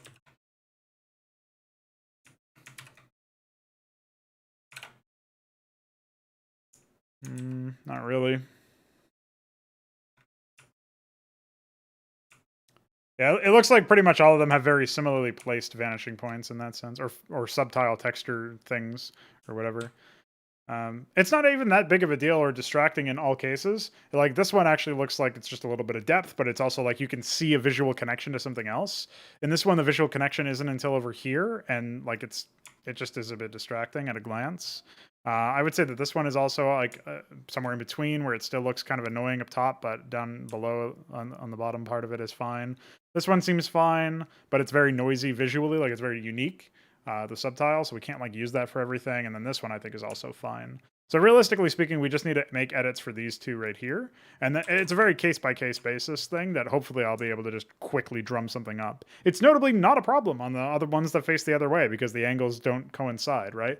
It's just a problem on the cases where the angles do coincide, which would be things like theoretically, they would also be the similar cases over here, right? It would be the ones that are facing to the east, the right-facing ones. The one that really stands out is this tile right here that definitely needs to be adjusted in some fashion. I'm not sure if just swapping out the subtiles to something different would actually do the job. I also wanted to swap out this subtile because, again, it's very like it's a very unique subtile itself that probably shouldn't have been included in the canvas to begin with. But I'm fine with it being in some cases. It's just like it doesn't really belong on a tile that's going to be like a generic cliff tile. If I made a variant of this exact cliff tile that had that subtile, that would be fine. But that's not the technology we have in Brood War.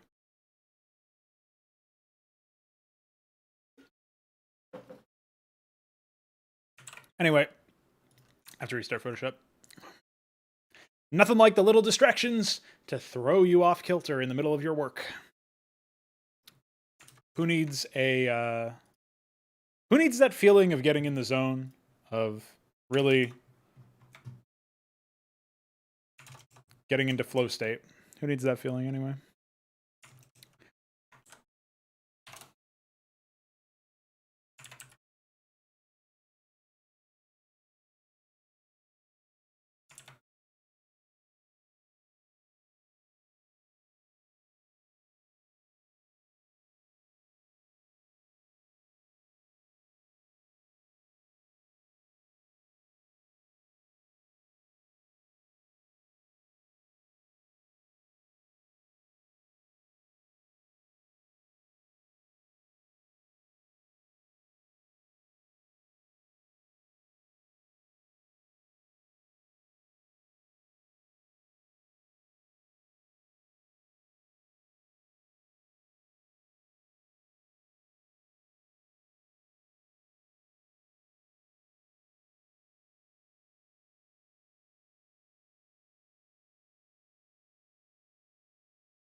Not sure what the all the bells and whistles are about a lot of these assets that we see.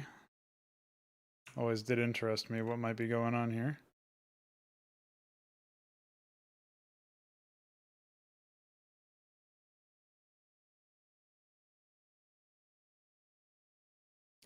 It's probably one of those things where like they leave a bit of stuff to the imagination, particularly since when you're a kid you don't really make a immediate connection as to what all of these things might be. And then obviously the other component is that they never really intended for any of this stuff to be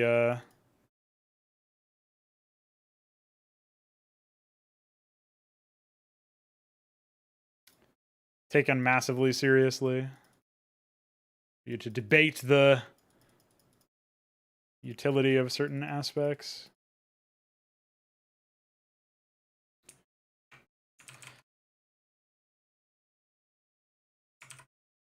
It's looking like this subtile here is actually part of the default subtile, which needs to be adjusted in some fashion. And it's looking like, for example, I'm just not gonna find much solace with a simple masking around the problem approach, but I will mask around the rest of the problem anyway.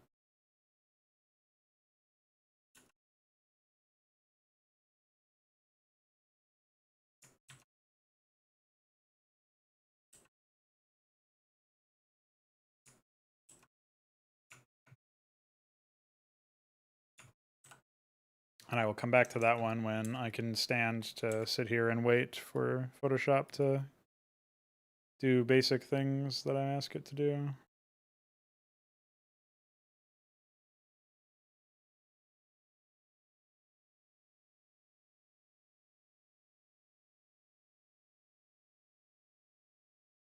I would look into some alternative, but basically nothing else has the features that seem to be widespread in use for me.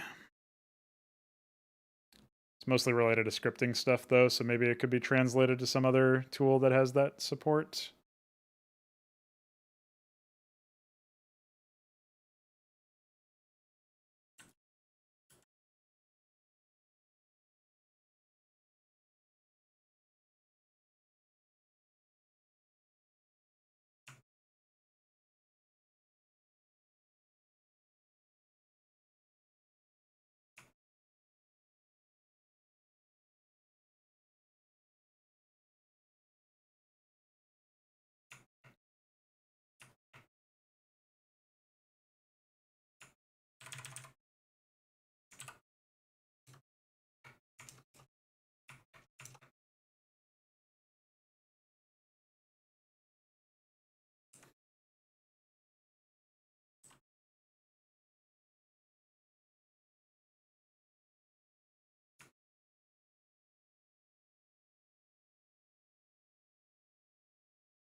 Oh, what's up, Booga Booga? How you doing, dude? Been a bit.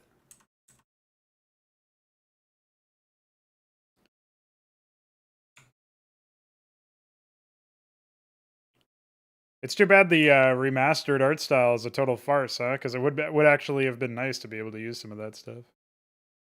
It's just way too high detail for an RTS, and obviously doesn't even match the art style of Brood War in the first place.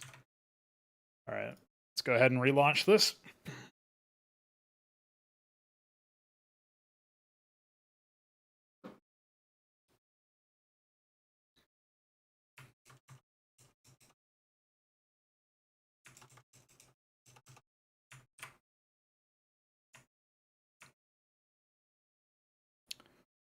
Now, the remastered stuff was Blizzard's attempt to push the StarCraft 2 art style as part of their like retconning stuff that they've been doing.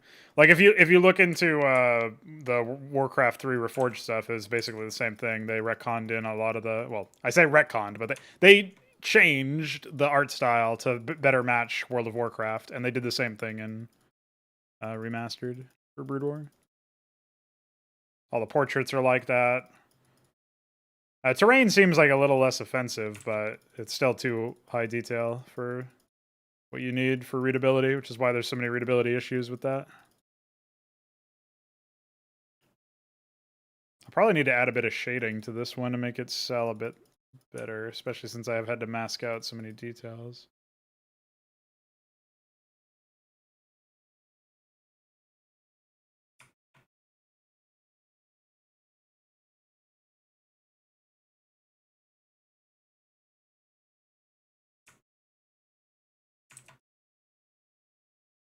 Haven't actually needed to add shading for anything else yet, so that's kind of funny. All right. So let's do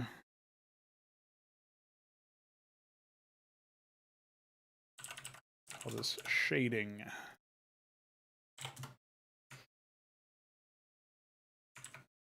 So we'll do much less.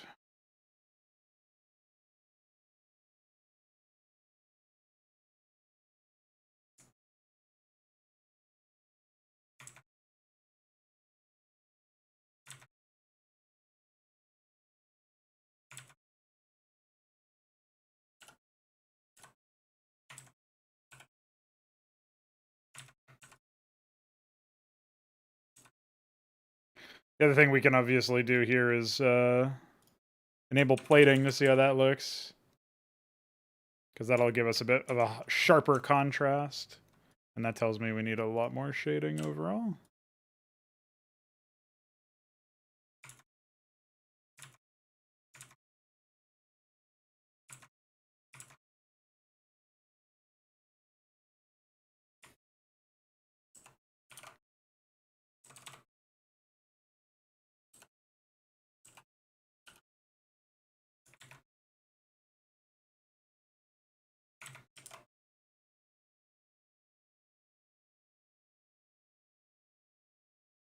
Trying to draw the pretend shadow. Same thing over here.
Looks like maybe I should just reinstate some of this stuff.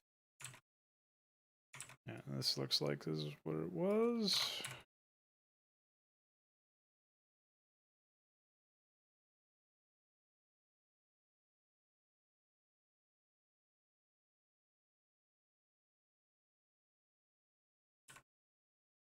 Nice software.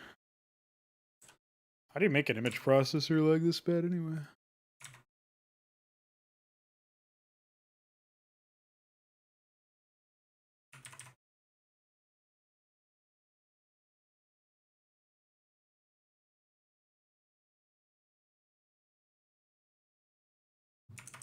All right. That'll have to do, I think. Maybe we'll tweak this a bit more, though.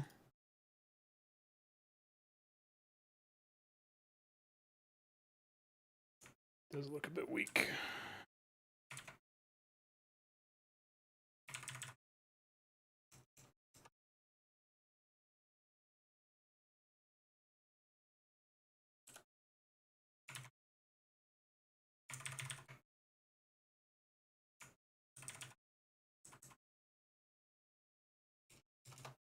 It's just not a very attractive shape, is it? I think we'll just restyle it completely and make it more of a straight line. I don't know why Blizzard didn't do that to begin with.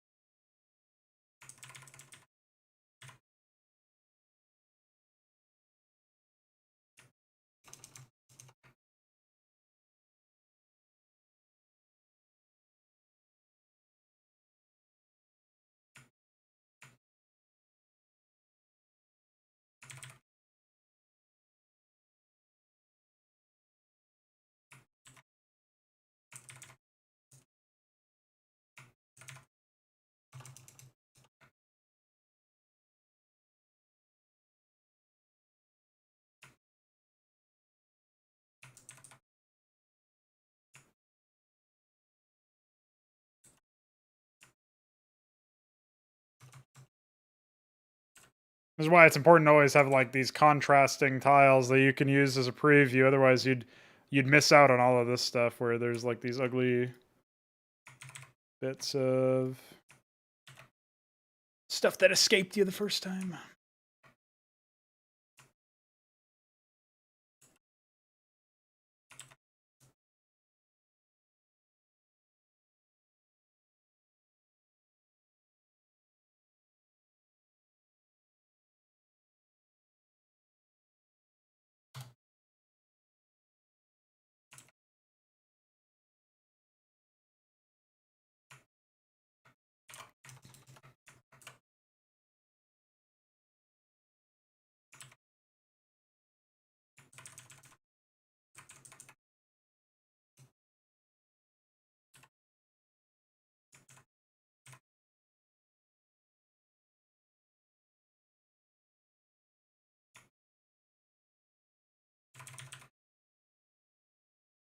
All right. I think we're good to go then.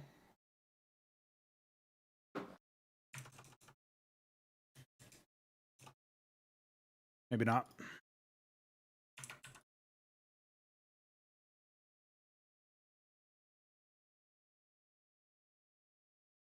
Just try to tighten this up a bit.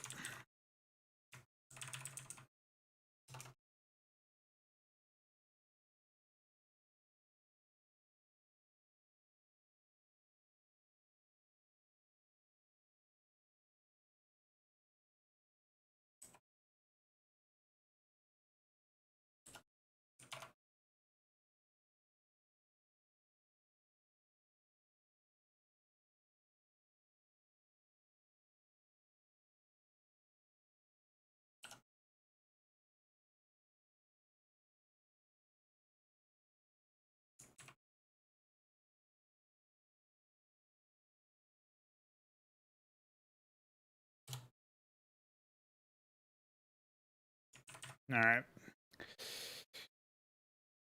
That'll have to do. That should be fine. I don't see any issues with that, really.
Just quickly slot these back in.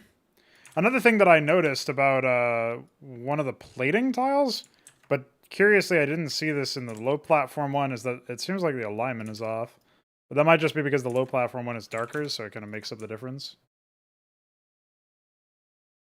Let's see if I can find an example of it. That's this. That's probably why. So it's just these, like, these 4 pixels are missing from them. I overly aggressively masked them out at some point. So it should be something like this.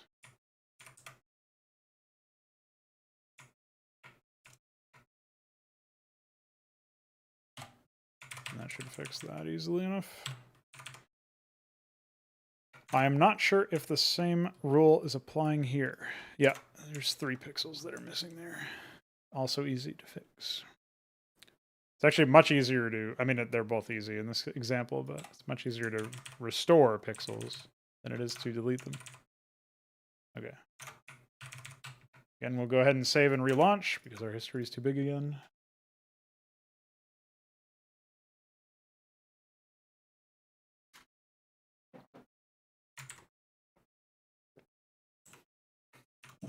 Okay.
It's always a bit of a trial and error when you're trying to make these work for any sort of assorted tile.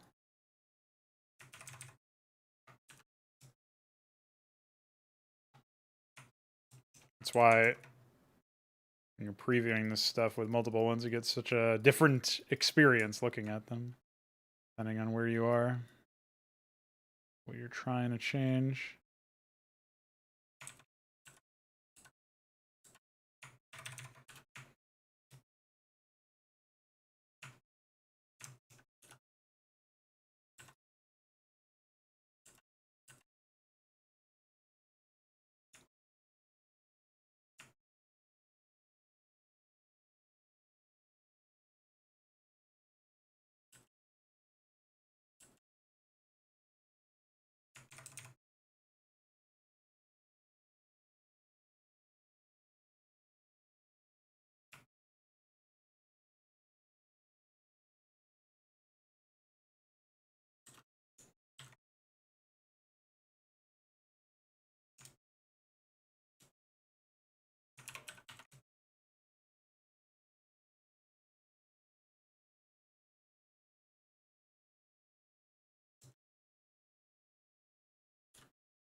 Guess it's just a bit easier that way with those ones, since some of those details end up being pretty annoying to track down.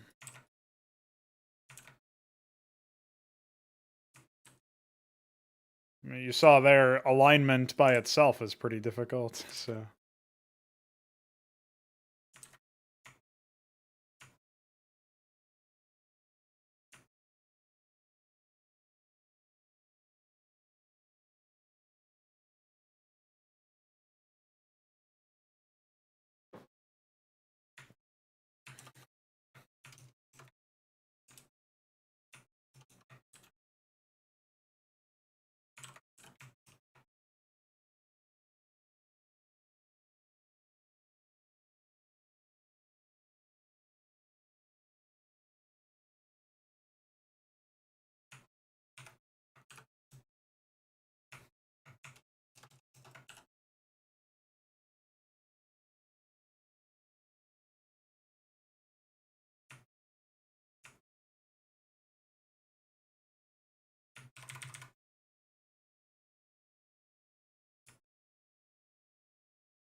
This case was just easier to do completely from scratch.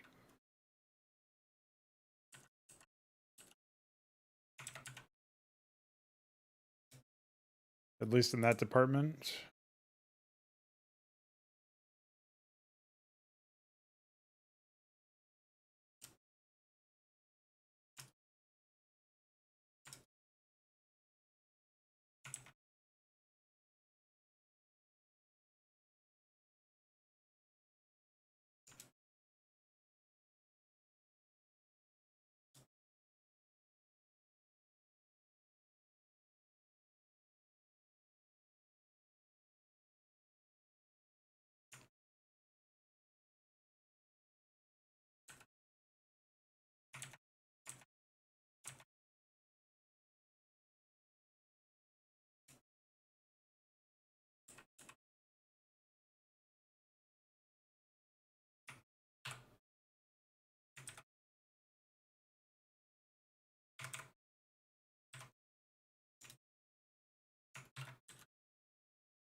Oh, I just realized that we have to do the same thing over here.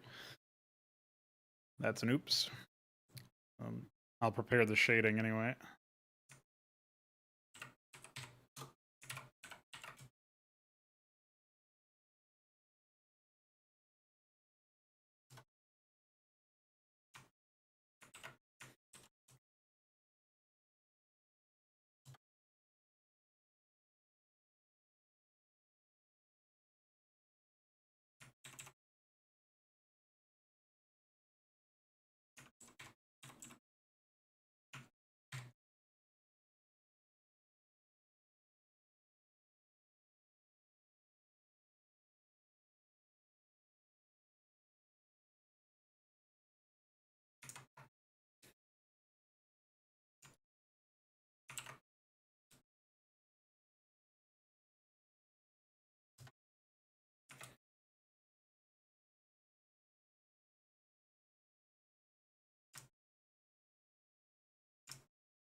There we go. Now, that's probably the most complex thing that we have to do this whole session. So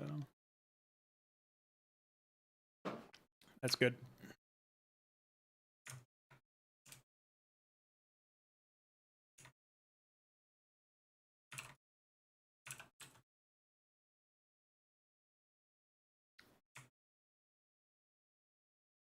Oh yeah, I had already done those. Oh yeah, so where I got like caught up was I was doing these, I think.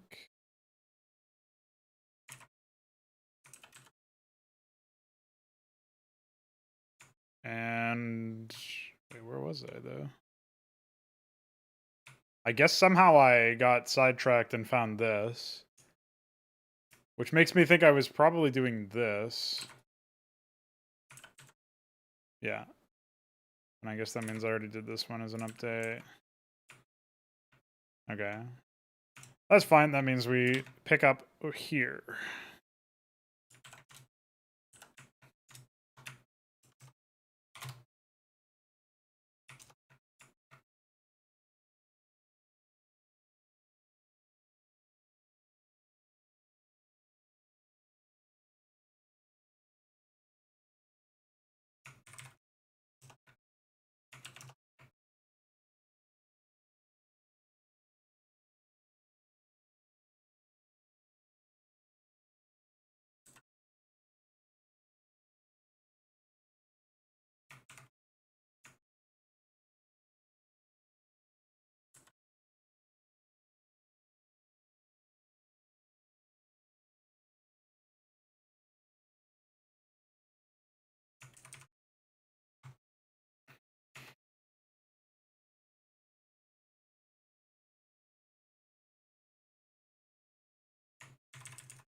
These don't have to be the final versions by any means. I just want to make sure that they're at least passable again. Looks like we somehow cropped out the top of this.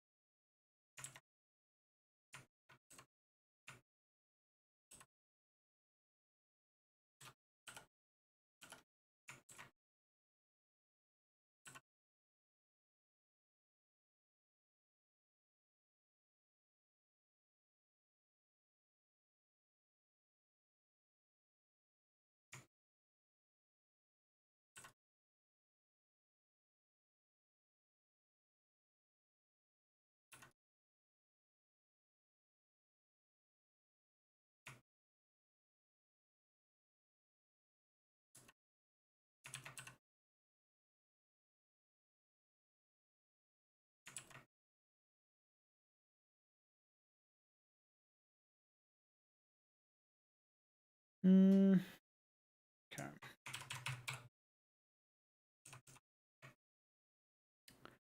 To the next. What do we have?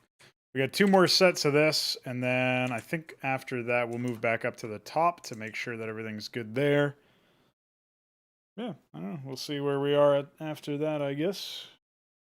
We're going on 3 hours. It'll probably be around that time by the time I'm done with all this junk, so go ahead and relaunch. Continue. Infinite march of progress.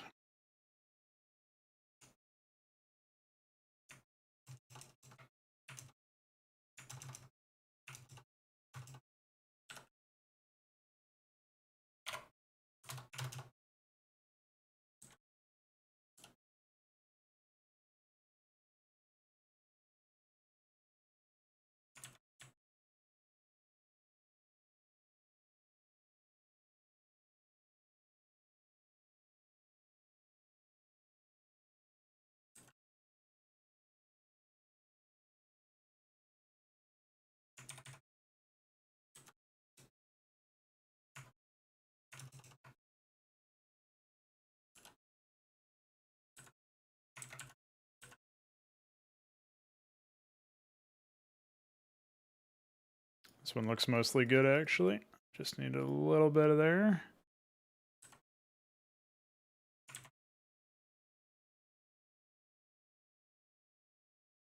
Obviously don't want to throw the baby out with the bathwater, so to speak.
Of course, after this, I really should move on to the cliff doodads, now that I think about it, as those are probably the most in need of some sort of update. Because right now, a lot of what we've been doing, a lot of what I've been working on here is like, I'm not going to say it's not important, obviously, but it's almost window dressing in a way.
Already did this one, thankfully.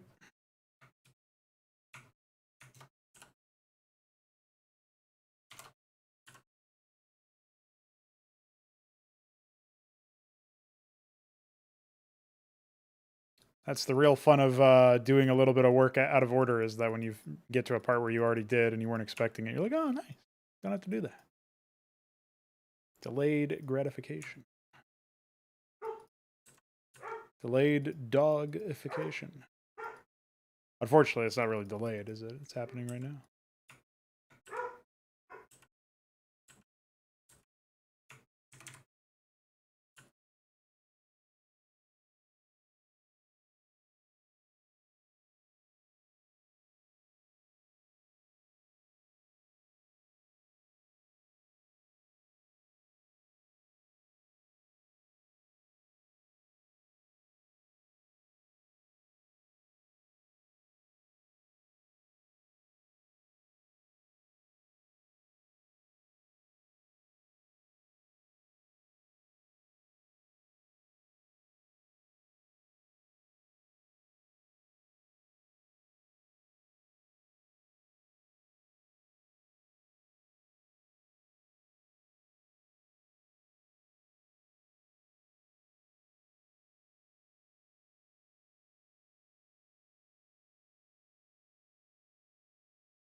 Yeah, I think what I'll do actually is I'll run through the cliff doodads instead of going up to the north ones. Since the north ones, like, we fixed the most egregious issues already. The only other thing that I wanted to do, obviously, was patch up this tile right here, since it seems a bit off, specifically not with plating as much, but with this. I guess it might actually be that the masking in general is off with it, but that's something I can deal with later. For now, this is actually fairly solid. So we'll jump into Cliff Doodad.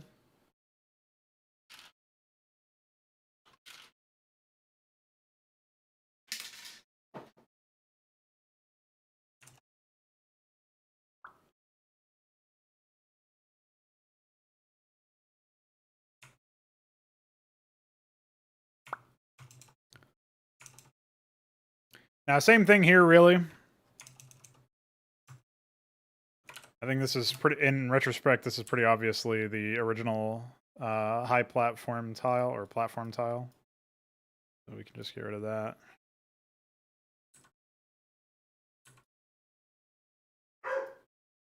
Dog.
I had no idea about this. This is pretty interesting. They are not completely lard mirrored. They don't have the trash can over here. That's funny. Well, I won't say no to some variation. Just means I've got to redo some of my masking over here. Make it unique. I never noticed that before. That's funny. No wonder that particular version probably looked a bit goofy. Does that mean I've lost any details? No? Because there was... Oh, yeah. On that side, there's a trash can. On this side, there isn't. Wow, check out that fucked tiling on the subtile there. Holy moly. Wow. Nice. Good job, Blizzard. Fucking hat trick there. Hats off.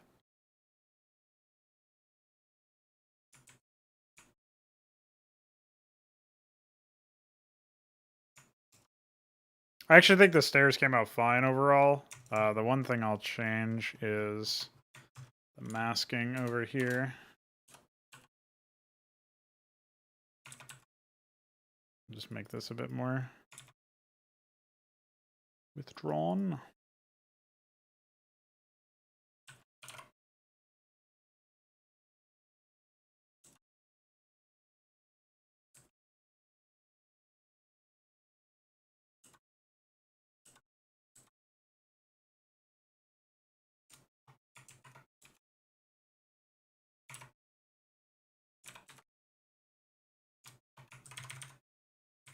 And I haven't even looked at Bob's guns, but it's not really that important. We got bigger fish to fry here. The ramps.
I might need to downgrade, quote unquote, which would actually be an upgrade, quote unquote, to an older version of Photoshop that doesn't have this insane memory lag issue, memory leak.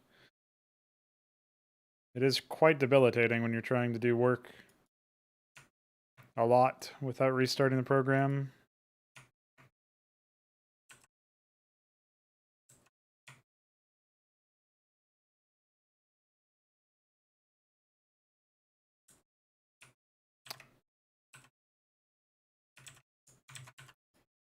Just doesn't even register your inputs after a certain point.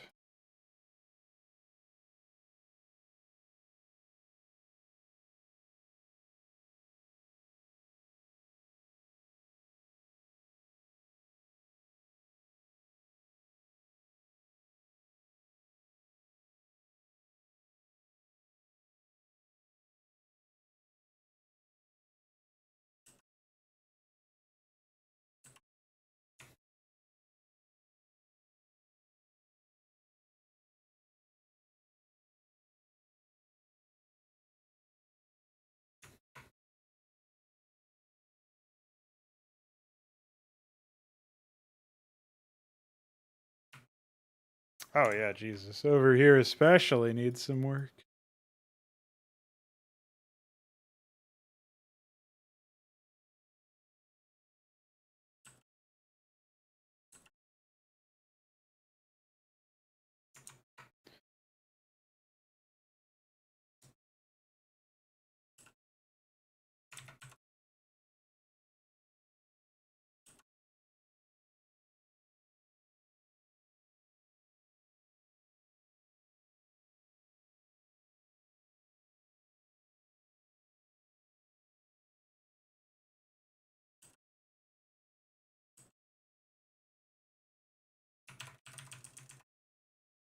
All right.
All right. Well, I think we did most of the work here, and I'm just pretty fed up with having to do so much restarting. One thing I wanted to do beforehand, which I guess I should restart for anyway, even though that's ridiculous, is fix up an area that I missed when masking stuff out, which is the corner piece of this. There's a little bit of stuff here that we needed to get rid of that I never did.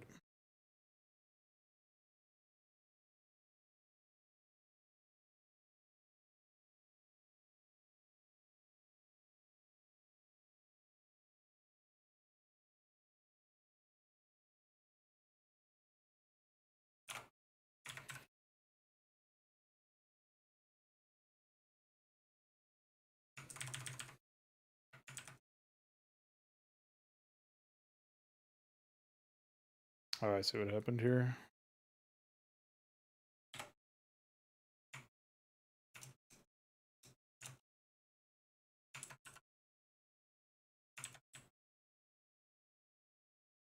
Oh, here we go.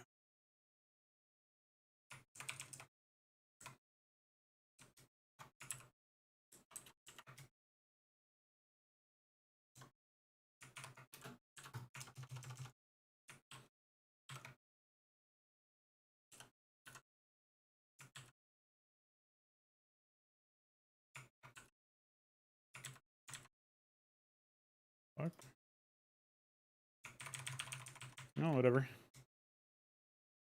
Oh, that's what.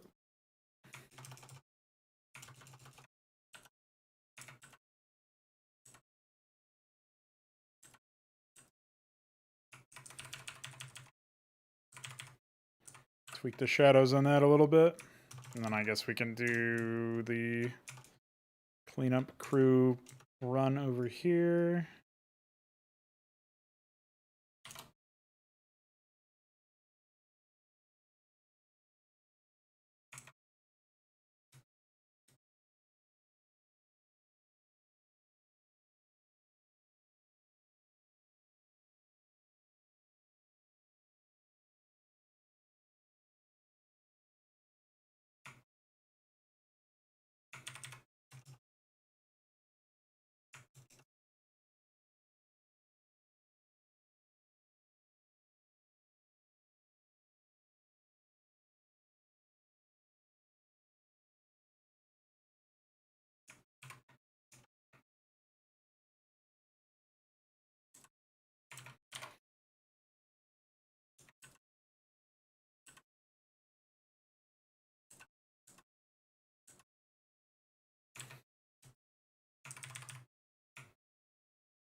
Okay, good to go there as well.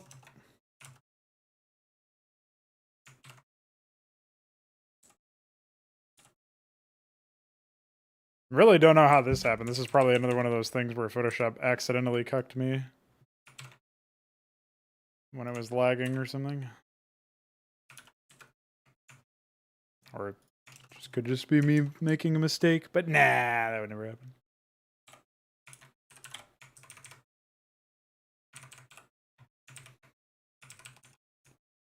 All right, so the leftovers that we have here, if I jump back to this, looks like I just need to clean this up a little bit and then we'll be good here.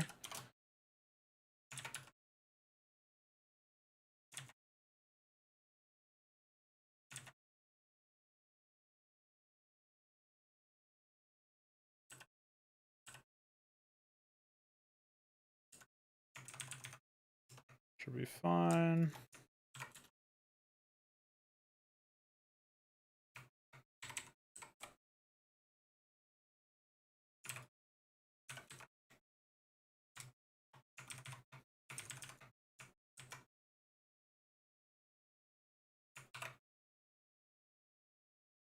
And then, yeah, I think the only other thing that I wanted to do here was needed to clean this area up.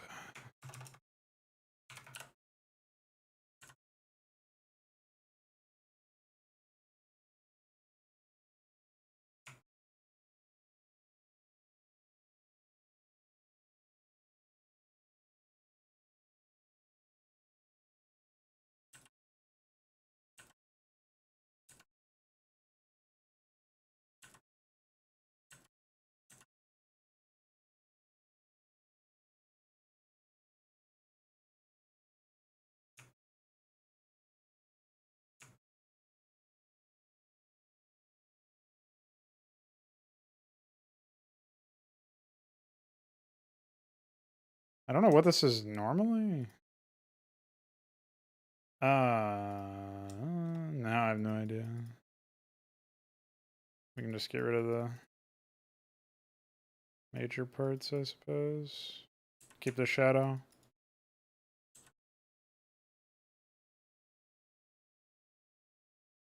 Whatever this is. We'll have to go back over this whole area a little bit anyway, just to smooth it out for the plating, since we need to have a happy medium. We don't need to, but it'd be nice to not have plating look super out of place, while still supporting the stuff we need for low platform to feel at home. And then we'll be in the business. in the money, as they say.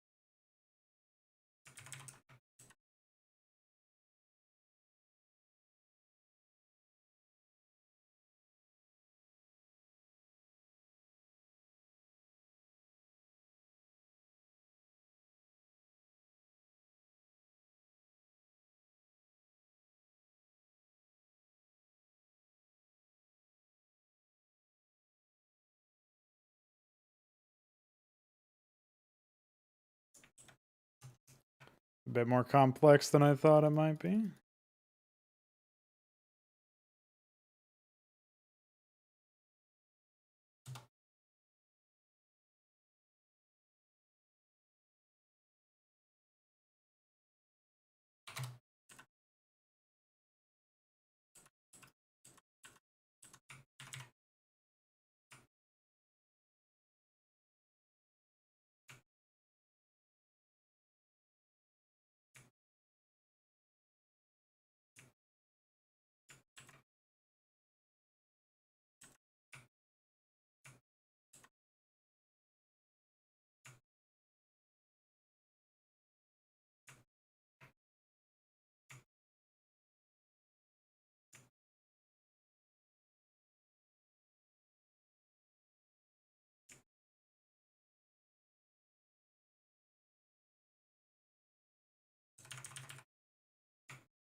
I really don't know what this is.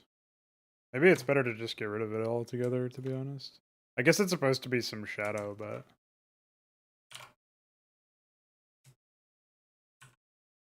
it's fine if we omit that detail here and then just have our own shading that we put... we so desire. Definitely seems very harsh as far as shadows go. So.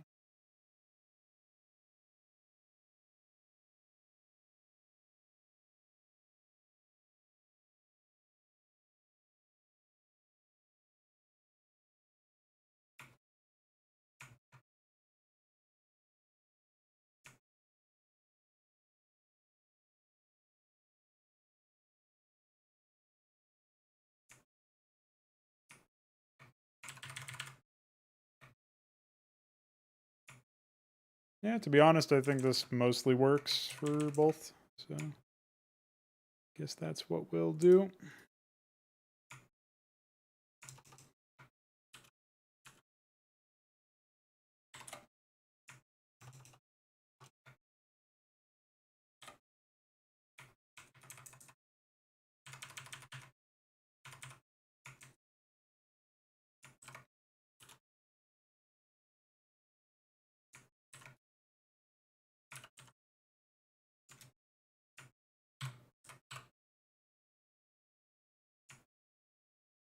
Yeah, in general, that looks a lot better than it was before. So I'm pretty happy with that.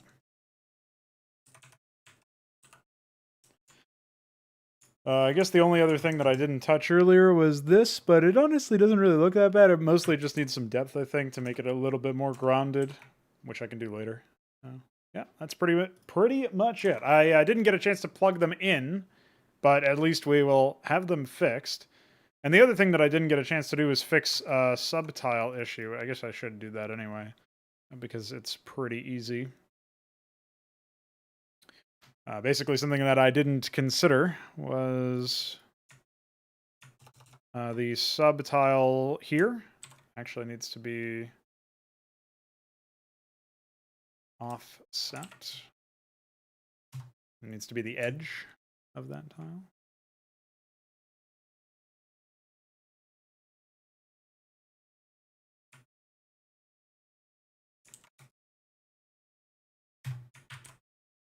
Now, the main issue is going to be like, I mean, we don't need to worry about this in most cases, I guess, but the main issue that I have overall is making sure that I find the right subtile on the other end. And I don't feel like tearing apart this Photoshop document, adding a dedicated place for it, so I won't. But that does remind me, however, I guess it looks like these ones are fine overall, but I have a feeling that the ones here might be fucked because I did these without knowing that that's what we had going on here. So if I do these, right? Huh. I guess it looks fine.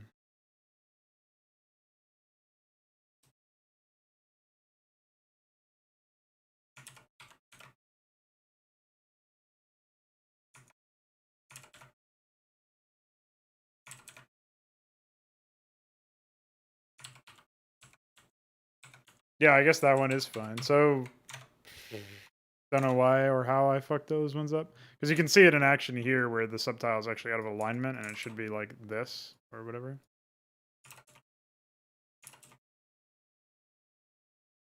Should be something like this. That would make it more in alignment. So that's what I just did in the Photoshop document to fix that, but I'm not sure why it didn't break for these either. However, I did just realize looking at this that this is supposed to be a hole. And that's what we masked out over here, so I'll have to unfuck that now.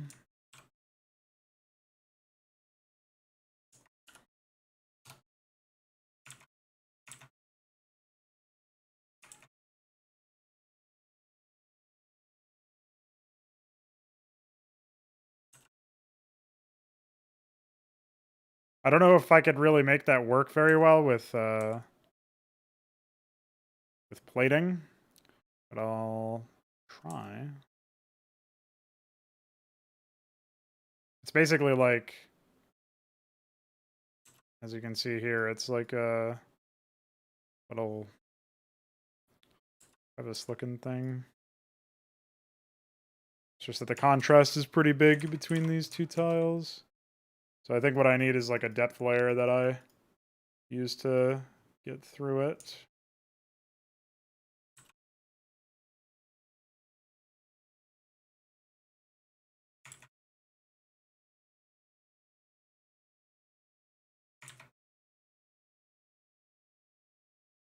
If I make a new layer, call it shading.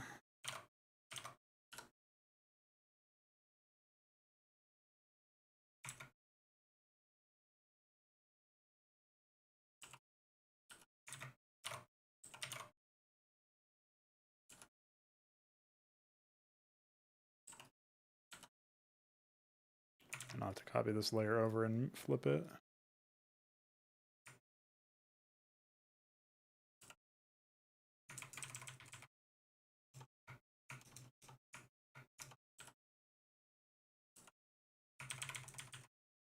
Yeah, looks all right.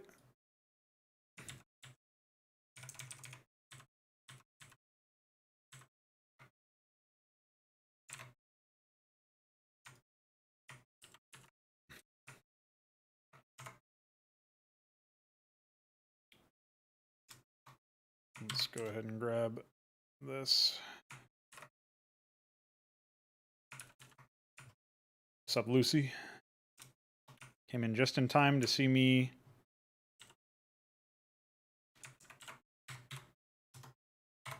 What the fuck? Oh, it's because I don't have.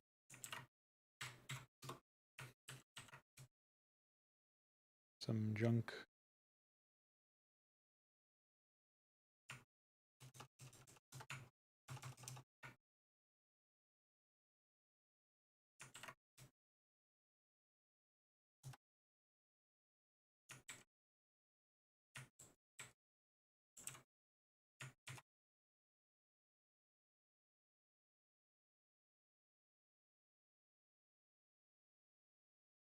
Okay, that's accurate.